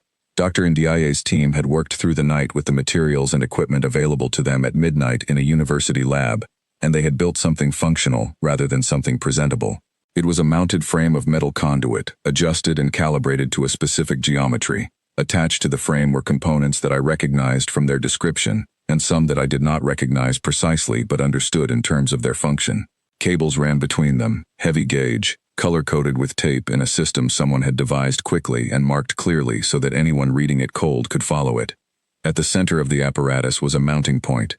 That was where the rod would go, the cooling piece of lance bolt that I had carried down from the roof the previous afternoon, and which had spent the night in a military evidence container, scanned and measured and documented by several different teams, none of whom had been told what I was planning to do with it. The rod was in a carry case at the feet of one of the engineers. He opened it when I nodded. The rod looked smaller in daylight than it had on the roof. In the moment of catching it, it had seemed enormous. A presence, a weight. Now it was simply a piece of dense metal, about the length of my forearm, smooth-surfaced, with the flat gray color of something that had been very hot and was now very much not. I picked it up. The engineer looked at me holding it with the expression of someone who knew exactly what it was, and was still finding the sight of a 16-year-old picking it up without gloves deeply counterintuitive. "It's safe at room temperature," I said. "Yes," he said. "I know. It's just strange," I said. "Very strange," he agreed. I placed the rod in the mounting point and secured it according to the instructions Dr. Ndiaye had included in the technical brief that had been printed and placed in a waterproof folder attached to the side of the apparatus. She had written the instructions with the clarity of someone who understood that the person using the device had one night of theoretical preparation and no engineering background, and she had included notes and contingencies and a final line at the bottom of the last page that said, "Trust the model. The model is correct." I checked it 4 times. I stepped back and looked at the full assembly. "When his cannon fires," I said, to Osei, to the engineers, to myself in the way you say things out loud to make them concrete, "the bolt's energy will be at the frequency he described. When it reaches the rod will act as a receptor. The geometry of the frame will direct the received energy into the discharge assembly. The discharge assembly will redirect it at the source, at the same frequency. The cannon's own charge mechanism will receive a return signal at its own frequency, and the feedback will fuse the firing chamber," the engineer said. He had clearly read the brief. "And cascade through any networked cannon of the same model." "Yes, which is approximately 71% of his fleet's primary weapons, according to the specifications he gave me." The engineer looked at the apparatus. He looked at me. He had the expression of a person who had spent the night building something they were not sure was real, and was now standing in front of evidence that it might be. "It's a good design," he said quietly. "The theoretical model is clean.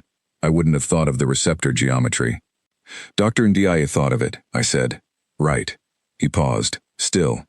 A sound moved through the air above us, deep and resonant, not loud, but felt rather than heard, the kind of vibration that registers in the body before the ears have processed it. Everyone in the square looked up. Something was detaching from the flagship. It was smaller than the ship itself, which meant it was still very large, a descent vehicle that separated from the underside of the flagship with a deliberate, slow authority, and began moving downward. It was dark like the ships, the same bruised color, but where the ships were covered in protrusions and structures, this vehicle was relatively clean-lined, built for a specific purpose. It descended in a straight vertical line, no variation, no adjustment, the perfectly controlled movement of something that had done this many times. It landed in the center of the square. The sound of it landing was not a crash or a boom.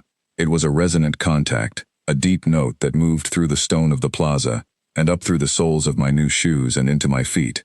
A reminder that very large things have a physical relationship with the ground that smaller things do not. Then it was still. For a moment nothing happened. I breathed. Then the descent vehicle's forward face opened, not like a door swinging on a hinge but like a surface dissolving, the material retreating to the sides to create an opening that was tall and wide and very dark inside. The darkness inside held for a moment. Then Vethka stepped out. Even knowing he was coming, even having seen him twice now on screen, the experience of seeing him in person and at full scale in an open space was something that required a moment of adjustment. On screen he had been contained by the frame. In the open square he was not contained by anything, and his full physical presence had room to exist completely, and it did. He was taller than I had calibrated. 9 feet was the measurement in the documents, but measurement is abstract and presence is not, and his presence in the square was not 9 feet tall. It was whatever height means when combined with the history of 300 years and 42 species, and the specific way very old and very powerful things hold themselves in space. His battle plate caught the asymmetric morning light, and the iridescent patches on his skin moved with colors I could not name. His frills were fully extended, and their edges were displaying the deep reds and golds of the previous broadcast, the triumph colors, the this is already decided colors. He was alone. No escort, no soldiers. That, I understood from the documents, was also deliberate. It was a statement. He did not need protection. The idea that anything in this square required him to have protection was, in his assessment, not a serious idea. He walked toward the center of the square. I walked from the eastern edge toward the center. We met in the open space, perhaps 10 meters from the fountain with its empty basin and its fallen leaves, and we looked at each other in the pale and asymmetric morning light, and for a moment neither of us said anything. He was looking at the jacket. I watched him look at it. I watched the frills process the information, a small, brief color shift that resolved quickly back into the triumph display, but the shift had happened, and I had seen it. He had expected the uniform. "You are wearing the same covering," he said. "Yes," I said.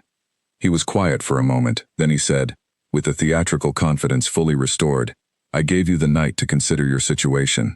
I am generous with time, for a species that has so little of it." He looked around the empty square, at the cameras, at the military positions at the perimeter. "You have prepared a presentation. I have something to show you," I said. "But first I want to say something." His frills shifted. He was permitting it. "You spent a long time yesterday telling me what humanity lacks," I said. "No armor, no redundant systems, no natural weapons, short lives, fragile bodies." I paused. "You were accurate. All of that is true." "I am always accurate," he said. "You're accurate about what we are," I said. "You're not accurate about what that means." He made the sound that the translation system had told me indicated polite skepticism, a short, low resonance that suggested he was willing to hear the distinction for the purpose of demonstrating why it was not a meaningful one. "Your targeting system did not see me," I said. "On the roof. Your sensors swept the coordinate and found nothing worth registering." "A calibration matter," he said. "Easily corrected. In every species you've encountered before us," I said, "the biosignature worth registering looks a certain way. Large, dense, high thermal output, the markers of a body built to survive difficult conditions. Correct. Human bodies are not built that way," I said. "We're small and soft, and our thermal signature is modest, and our mass is low by galactic average." I looked at him directly. "So your system looked at us and saw nothing?" He said nothing. His frills held the triumph colors, but they had gone very slightly still. "Your weapon hit me because you thought the coordinate was empty," I said. "But here is the thing about being small and being overlooked." I paused, and I made sure my voice was completely level when I said the next part, because it was the part that mattered most. The part I had been building toward all night in the bunker with the notes and the phone call and the space between sleeping and not sleeping. We get very good at using what is available. Because we cannot rely on being the strongest thing in the room, we pay attention to the room. He was still. "You told me about your cannon," I said. "You told me the alloy composition and the charge frequency and the thermal behavior. You told me because you assumed I had no use for it." I looked at him steadily. "You assumed that knowing something and being able to use it were the same thing." The frills shifted. Not dramatically. A small shift. The edges of the triumph colors pulling back slightly. A change in the display so subtle that I almost missed it. But I had been watching for it, and I did not miss it. "What have you done?" he said. It was not quite a question. I turned and nodded to the engineer at the eastern barrier. The tarpaulin came off the apparatus. Vethka looked at it. His frills went through several rapid changes as his eyes processed what he was seeing, as the information moved from observation to recognition to understanding. I watched the understanding arrive. "You cannot," he began. "Your cannon fires at the same frequency you described to me," I said. "The bolt, which is currently mounted in that assembly, will act as a receptor. The return charge will go back to the source at the same frequency your cannon uses to arm itself. The feedback will fuse your firing chamber." I held his gaze. "And cascade to every networked cannon of the same model in your fleet." He stared at me. "We built it overnight," I said. 3 scientists and 2 students, with equipment from a university laboratory. I paused. "You gave us 1 night. That is what we did with it." The silence in the square was complete. The cameras were running. The feeds were live. Above us, 71% of his fleet's primary weapons were currently networked and armed, exactly as he had told me, waiting for a firing command that was not going to come. His frills had gone a color I had not seen before. "Fire your cannon," I said quietly. "Or don't." His eyes held mine. Above us, the pale and asymmetric dawn continued spreading across the city, light on one side, shadow on the other, the sun coming up behind a ship that had come a very long way to end something, and had found, in a cold square on a Thursday morning, that the ending was not going to go the way it had always gone before. "I passed my chemistry test," I said. "Just now. I feel like that counts." The silence that followed was the loudest thing I had ever experienced. That sounds contradictory. I know that. But there is a kind of silence that is not the absence of sound so much as the presence of everything that is not being said, all the weight of an unspoken moment pressing against the air. And the silence in the square after I spoke was exactly that kind. It had mass. It had temperature. It was the silence of 11 ships holding position above a city, of military personnel at barricades not moving, of camera feeds transmitting to screens across the planet where people were watching and not speaking, of a being 300 years old standing in a stone plaza and doing the one thing that 300 years had apparently not required him to do very often. Recalculating. I watched him do it. I want to be clear that I did not feel triumphant in that moment. I want to be clear about that because the accounts I have read since, the ones written by people who were watching the feed in evacuation centers and shelters and on phones in the back seats of cars on the outskirts of the city, tend to describe the moment with a quality of cinematic confidence that was not my internal experience. I have seen the footage. I know what I looked like from the outside. From the outside I looked calm. My face was still, my posture was straight. The school jacket, in the morning light, with the empty square behind me and the shadow of the flagship above, apparently read as deliberate. From the inside I was counting my own heartbeats to keep track of the fact that I was still standing. Vethka did not move for a long time. His frills had gone to a color that the cultural notes had not prepared me for, because it was apparently a color that the Dominion translation team's cultural database did not have a clean category for. They had flagged it during the call the previous afternoon, the flat, dark display that had come when he announced he was coming down, and labeled it with an uncertainty marker. Standing in front of it now, at full scale, in the open air, I understood why the database did not have a clean category for it. It was not anger. Anger, in the frill displays I had observed across the briefing materials, had a quality of brightness to it, a sharpness at the edges of the color. This was the opposite. Flat and dark and very still. It was the color of something deep rather than something hot. It was the color of a mind working. He looked at the apparatus. He looked at it for a long time. The way you look at something when you are not just seeing it but reading it, extracting information from its details, understanding it through the lens of knowledge you already have. His eyes, which were large and dark and had a different structure from human eyes, moved across the frame and the cables and the mounting point and the rod sitting at the center of it. Then he looked at me. "One night," he said. "Yes. 3 of your scientists. 2 scientists. One was a materials professor. The others were graduate students." Something moved across his frills, very briefly, too quick for me to read. He looked back at the apparatus. "The receptor geometry," he said. "That is not a solution a young species arrives at by instinct." "No," I said. "Dr. Ndiaye thought of it. This person, Ndiaye." He said the name slowly, as if cataloging it. "They are a specialist in materials science. She was awake when we called because she could not sleep. Another silence. Shorter this time. Why could she not sleep? He asked. I looked at him. The question surprised me, not because it was strange but because it was specific, because out of everything available to focus on he had chosen that detail, the reason a scientist could not sleep, and I understood, with a certainty I could not fully explain, that the question was not casual. Because you were here, I said, because your fleet was above the city, and she is a person who responds to large problems by thinking about them. She could not stop thinking. He was very still. So she went to her laboratory, I said, at whatever hour it was, and she started doing calculations, and she told me later that she had been hoping someone would call her, because she had been working on something and needed another mind. The frills shifted again, still in the flat dark register but with something moving inside it now, a quality of change that I could not read precisely, but that felt significant in the way that small movements feel significant when everything around them is still.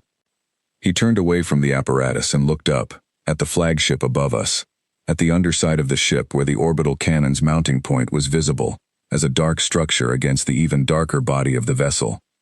Then he looked back at me. "Fire your device," he said. I blinked. "What?" "Fire it," he said again. He said it with the same directness he had used for everything, no performance in it, no theater, just the statement, clean and clear. "I will not use the cannon. I want to see if your construction functions as you have described." I looked at him for a long moment. "If it works," I said carefully, 71% of your fleet loses its primary weapons. "Yes. You understand that." "I built those weapons systems," he said. "I understand what you have described. The feedback cascade is correct. The result would be as you said." He paused. "Fire it." I did not move immediately. My brain was doing something rapid and necessary, checking the offer from multiple angles, looking for the thing I was missing, the move inside the move that I had not seen. 300 years of strategy, 42 species. He did not do things without a reason. But I looked at his frills, at the flat dark color that was still there, still that deep and working quality, and I thought about the question he had asked. Why could she not sleep? Not how did you build this, or what is the yield calculation, or how did you obtain this information? Why could she not sleep? He was not looking for a trap to spring. He was looking for something to understand. I turned to the eastern barrier and nodded to the engineering team. The engineer nearest the apparatus looked at me with an expression that said he had not expected to actually activate it, and was now doing a rapid internal review of whether the connections were correct and the safety margins were adequate. I watched him do this review, watched it complete, watched him make the decision. He reached for the activation sequence. The apparatus ran for 4 seconds. It was not loud, that was the first thing. I had expected something dramatic, a crack of energy, or a visible discharge. What happened was quieter than that. There was a low hum that built quickly and peaked, and then a brief, bright point of light at the mounting point where the rod sat, and the rod pulsed once with a light that was not quite white, and not quite any other color I had a name for. Then it was still. Above us, nothing visible happened.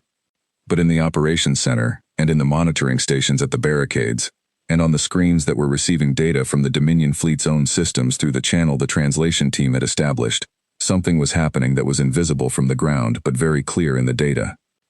I heard it in my earpiece a moment later, Osei's voice, very controlled, very precise.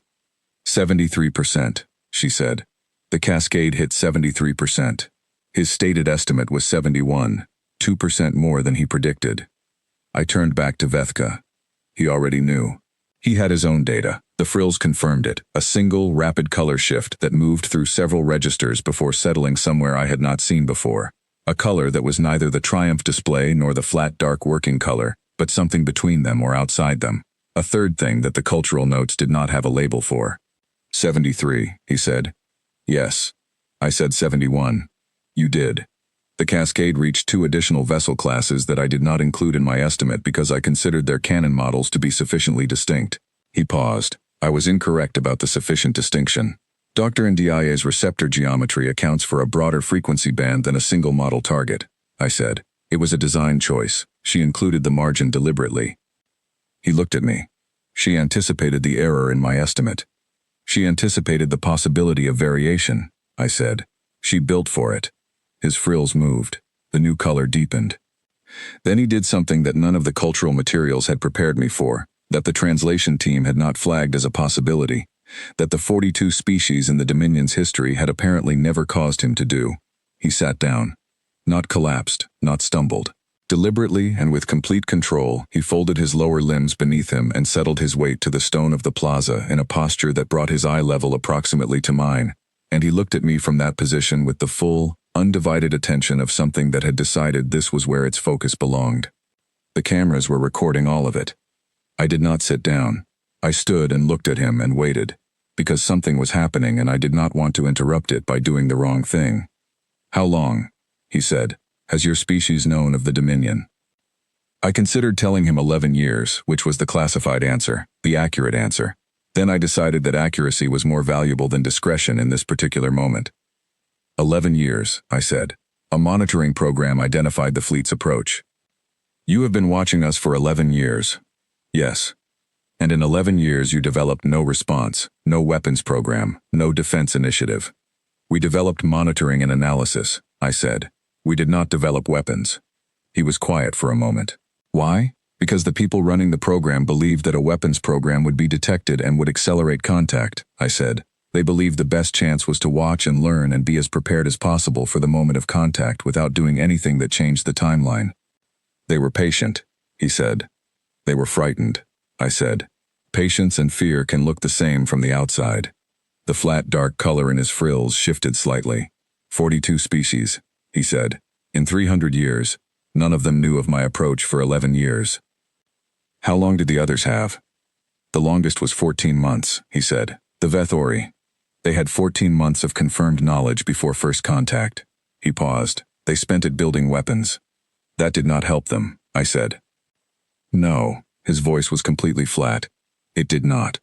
I thought about what I was about to say before I said it, because it mattered, and I wanted it to be precise. Can I ask you something? He made the permitting gesture with one of his upper limbs. When you looked at the apparatus, I said, when you asked me to fire it, you already knew it would work. You had read the design from the outside. You understand your own weapon systems completely. I paused. So you knew what firing it would mean for your fleet. He waited. Why did you ask me to do it? I said. He was quiet for what felt like a very long time. The morning had moved on while we had been talking. The asymmetric dawn resolved into a fuller light as the sun cleared the edge of the flagship above and spread more evenly across the square. The fountain's empty basin was bright in the sun. The fallen leaves were bright. His battle plate was bright. Because I needed to know if you would, he said. I looked at him. The device was built, he said. The design was sound. The result was determined. The only variable was you. His large eyes held mine with an attention that was different from anything I had experienced before.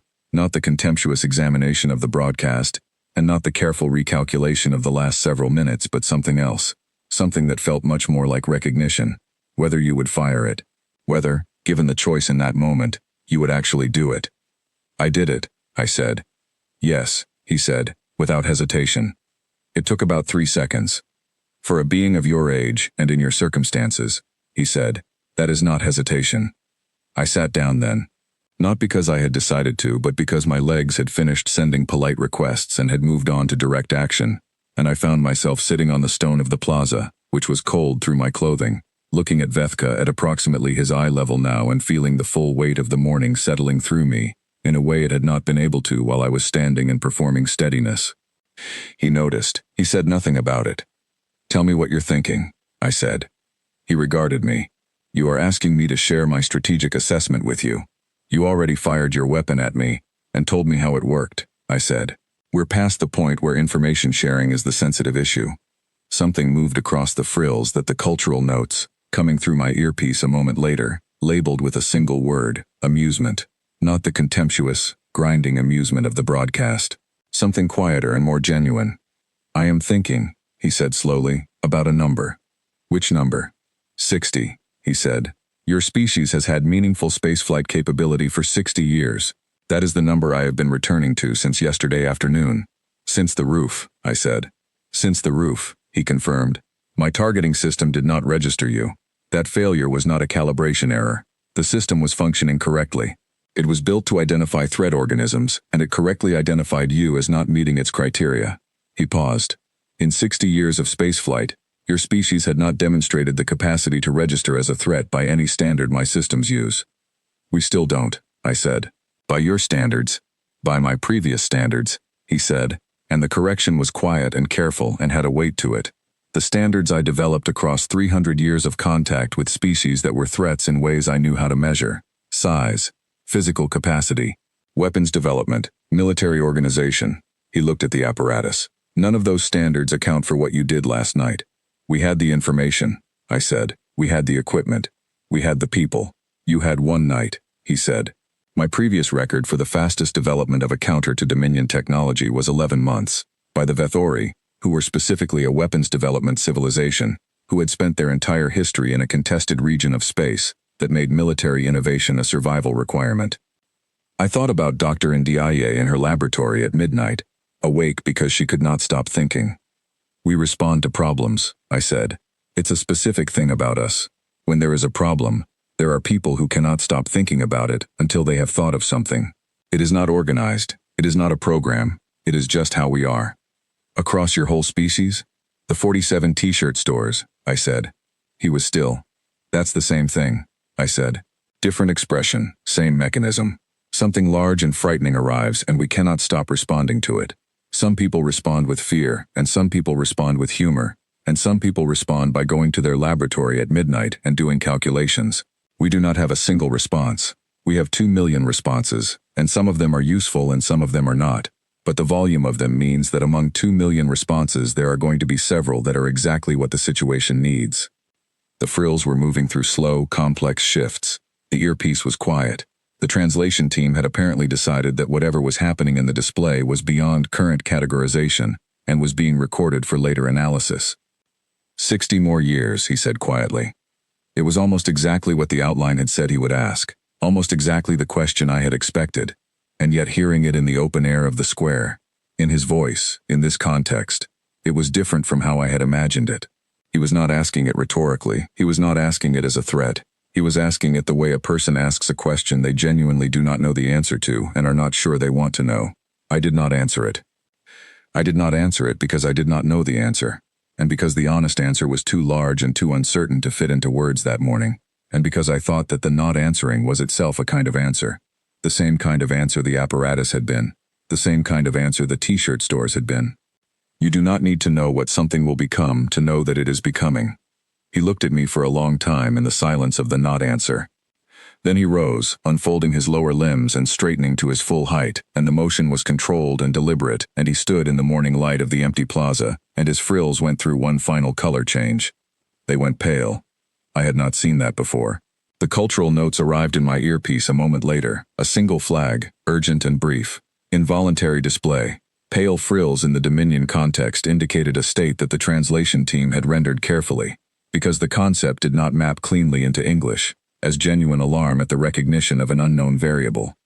He could not control it, I could see that. The pale was not a choice, it moved through the frills from the base outward, a wave of color change that his absolute physical control could not prevent, and the soldiers in the descent vehicle who could certainly see it from their position knew what it meant, and the camera feeds that were transmitting to screens across the planet and to the Dominion fleet above captured it, and it was in every recording made that morning.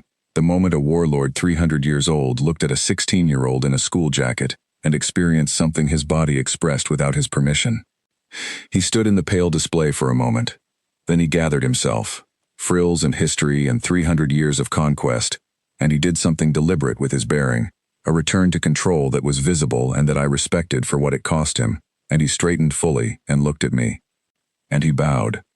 It was not the deep, sweeping performance of theatrical gestures. It was a warrior's bow, precise and measured, the frills laid flat against his upper body, the upper limbs drawn in, the upper torso inclined to a specific angle. It was the bow of someone who has a language of physical respect built across centuries and is choosing to use it in full, without reservation and without irony, to a person standing on cold stone in a school jacket with slightly unsteady legs. I was not expecting it. I had prepared for many things during the night in the bunker. I had prepared for the cannon firing and for it not firing.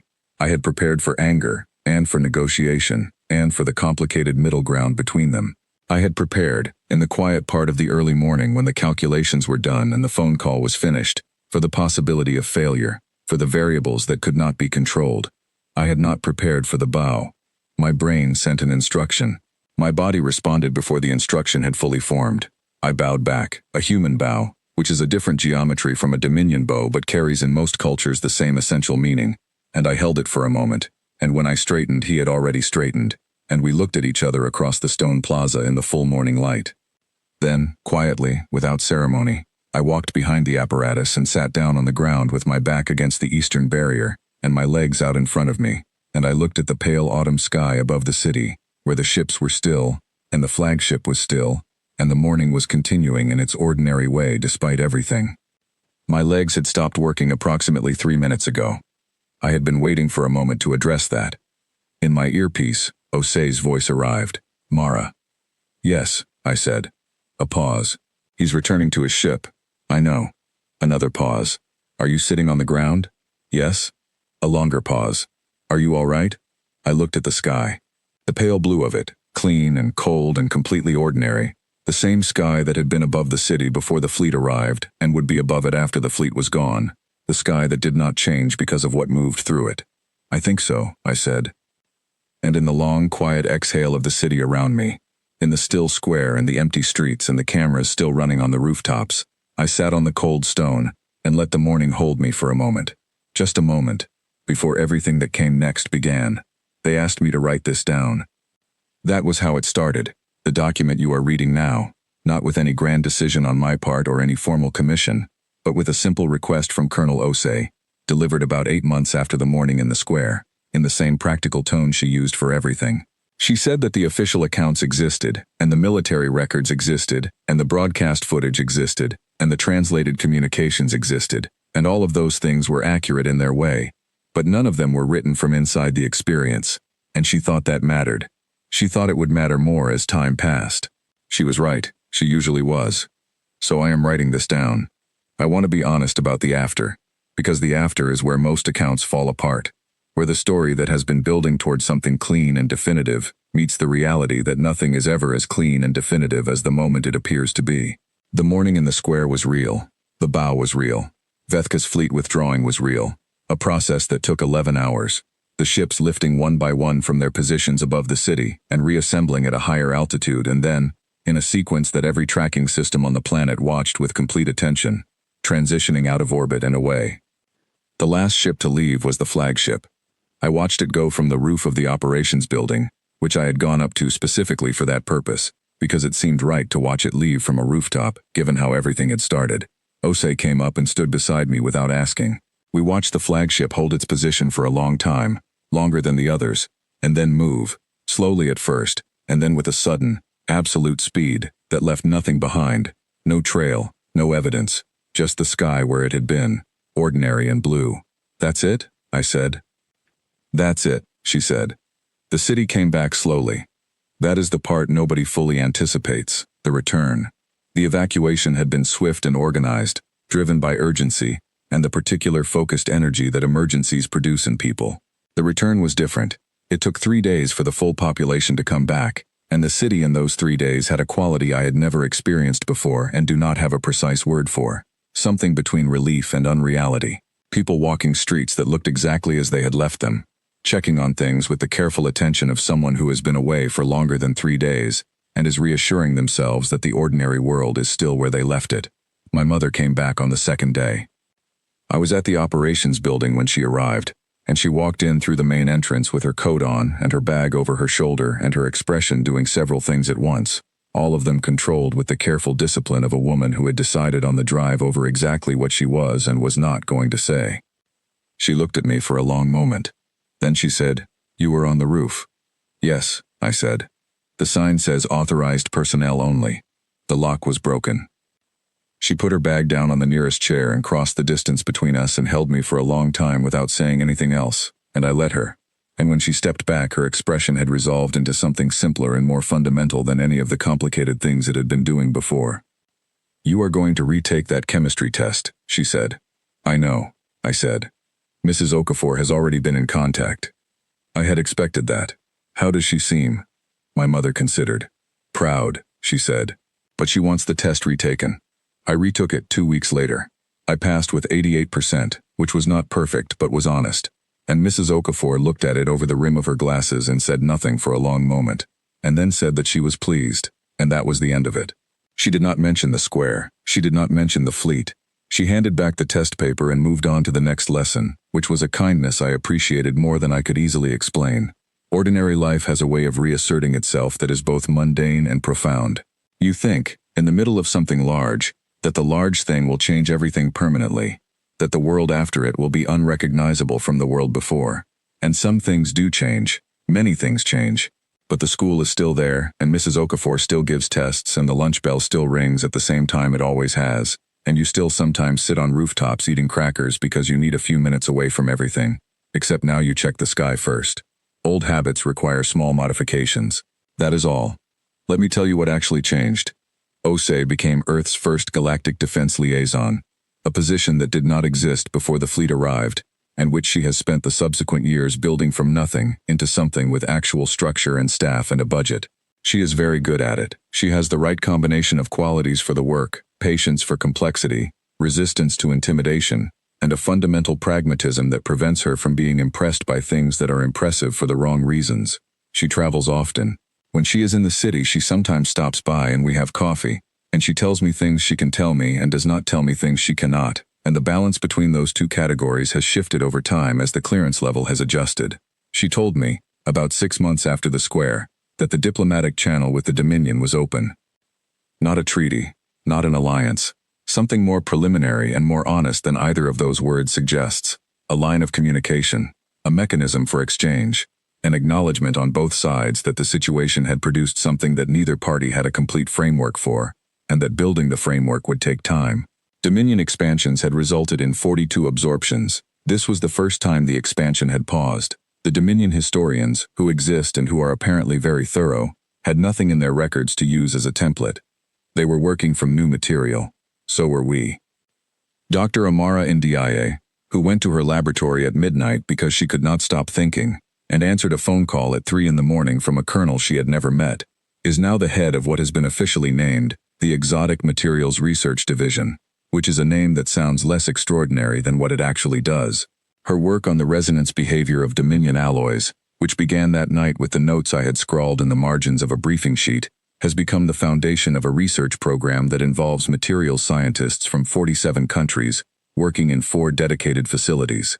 The program does not exclusively focus on weapons. Mostly it does not focus on weapons. It focuses on understanding, on what the materials tell us about the physics and chemistry that a civilization 300 years more advanced than ours has developed, and on what we can learn from that, and where our own science has parallels, and where it diverges, and what the divergences mean. She told me once that the most exciting thing about studying Dominion materials is not how different they are from what we know, but how similar.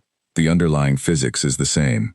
The universe imposes the same constraints on what is possible regardless of where in it you are working, and that means that 2 civilizations developing independently, across vast distances and vast differences in history and biology, will arrive at some of the same solutions, because the problems are the same.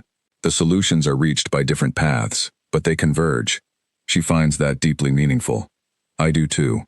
The 2 engineering students who worked through the night assembling the apparatus are both in doctoral programs now. I have met them several times at various events, and they are, both of them, the kind of people who are visibly energized by difficulty, who come alive when a problem is hard, which is exactly the quality you want in the people who are going to be working on what comes next. One of them has her own research direction now, focused on the receptor geometry that Dr. Ndiaye developed. She has expanded it considerably. The apparatus itself is in a museum. I was consulted about where it should go and what the display should say, and I told the museum director that the display should mention Dr. Ndiaye's name prominently, which it does, and that it should mention the engineering students' names, which it does, and that it should mention that it was built in 4 hours in the middle of the night with university lab equipment, which it also does, in large letters, because that seems like the most important thing about it. Now let me tell you about Vethka. He did not become an ally. I want to be clear about that because there is a version of this story that gets told sometimes, a simplified version, where the confrontation in the square produced a clean conversion. The adversary humbled and then transformed. A new friendship forged in the moment of defeat. That is not what happened. What happened is more complicated, and more interesting, and more true. He left. He brought his fleet back to Dominion space and he did not contact Earth for 4 months. And in those 4 months the diplomatic channel was quiet from his end. Not hostile, simply quiet. and the analysts who monitored it reported that the silence had a quality of deliberateness, that it was chosen rather than empty. When he made contact again, it was not through the diplomatic channel. It was a direct transmission to the operations building, addressed specifically to me, which arrived on a Tuesday afternoon while I was in the middle of a debrief with a team of physicists and had to be interrupted for. The transmission was short, no performance, no theater, no frills display. His voice through the translation system, very clear. He said that in the Dominion's 300 years of expansion, he had developed a practice after each encounter. He reviewed what had happened. He found the moment where his model had failed to account for something real. He corrected the model. He said that reviewing this encounter had taken longer than any previous review because the number of moments where his model had failed to account for something real was larger than he had previously experienced. Then he said that he was sending something, and that it would arrive through a courier that the diplomatic channel would be notified about, and that I should receive it personally. It arrived 2 weeks later. It was a small package, dense, heavier than its size suggested, wrapped in a material I did not recognize that the security team scanned thoroughly before allowing me to open it. Inside was a fragment of his battle plate, about the size of my palm, dark and iridescent, with the age of centuries visible in its surface. On the inner face of the fragment, the face that had been against his body, there was an inscription in the Dominion script, precise and deliberate. It took the translation team 3 days to render it, because the Dominion script carries layers of meaning that do not map directly into linear text, and they wanted to be accurate rather than fast. When the translation came back, it was a single sentence with a footnote, explaining that the sentence carried connotations of formal acknowledgement within a warrior tradition, the specific type of acknowledgement reserved for an encounter that permanently changed the acknowledging party's understanding of something fundamental.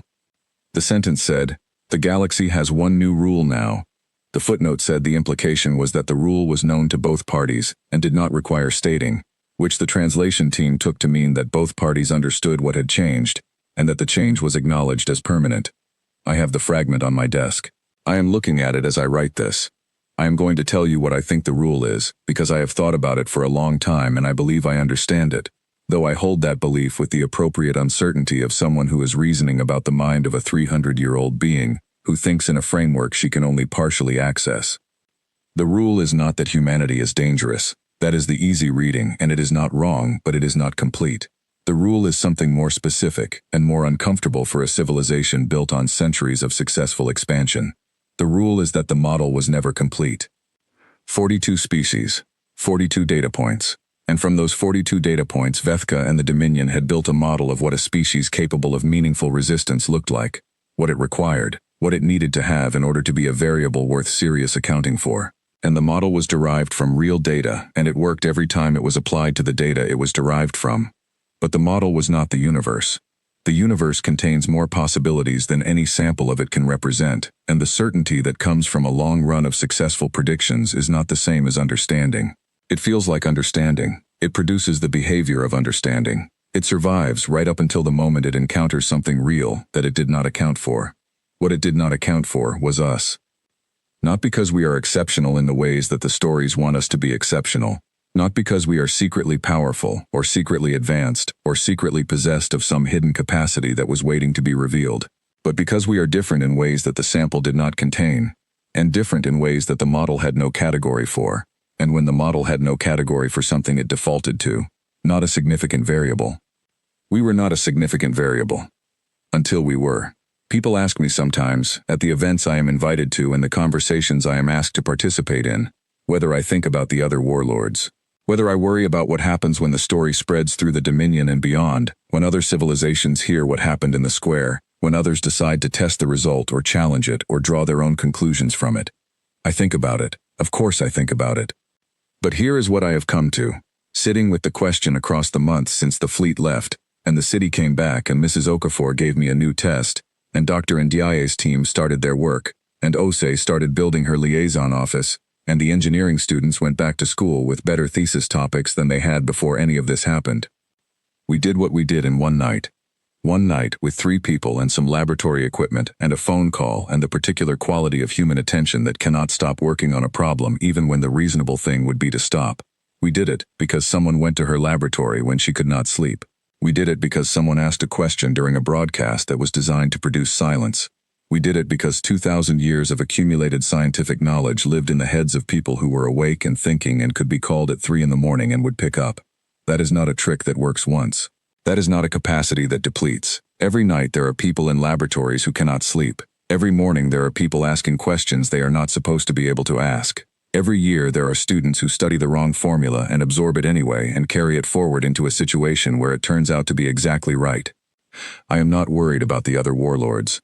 I want to be honest that I am not saying that from a position of certainty, or from any kind of confidence in outcomes that I cannot predict. I do not know what comes next. Nobody does. The diplomatic channel is open and the research programs are running, and OSE is building something real, and Dr. Ndiaye is asking questions that will produce answers we cannot yet imagine. What I know is what I knew on the roof, in the immediate aftermath of the flinch, holding a cooling rod in a school jacket with melted shoes and no crackers. Something had happened that was not supposed to be possible, and the reason it had happened was not that I was exceptional, it was that I was exactly, precisely, ordinarily human, at the exact moment and in the exact circumstance where that was enough. I graduated last spring. I am studying chemistry now, at the university where Dr. Ndiaye's lab is, which was not my original plan but became the obvious plan, somewhere around the 3rd month of sitting in on her team's meetings as an informal presence, and realizing that the questions they were working on were exactly the questions I wanted to spend my life working on. My degree program is 4 years. I have completed 1. The fragment of battle plate is on my desk. The chemistry textbooks are next to it, and one of them has a bookmark in a chapter on thermal resonance and exotic alloy structures, which is a topic that was not in the curriculum until recently. Someone asked me last week, at one of the events, whether I was worried about what would happen if another fleet arrived before Earth was ready, before the research was complete, before the diplomatic framework had developed enough to hold weight. I thought about the question. Then I thought about Dr. Ndiaye going to her laboratory at midnight, about the engineering students who stayed until dawn, about the 47 t-shirt stores, about Mrs. Okafor handing back a test paper and moving on to the next lesson because there was always a next lesson, and it was not going to teach itself. I thought about what it means to be a species that responds to a problem with every person it has, in every direction at once, not organized, not systematic, sometimes redundant and sometimes contradictory, and occasionally producing 47 different t-shirt designs simultaneously. I thought about what Vethka's targeting system did not see, standing on a roof in late autumn, eating crackers. Then I said to the person who asked, "Let them come." I let a moment pass. "I have a chemistry degree to finish," I said, "and I am considerably less clumsy than I used to be.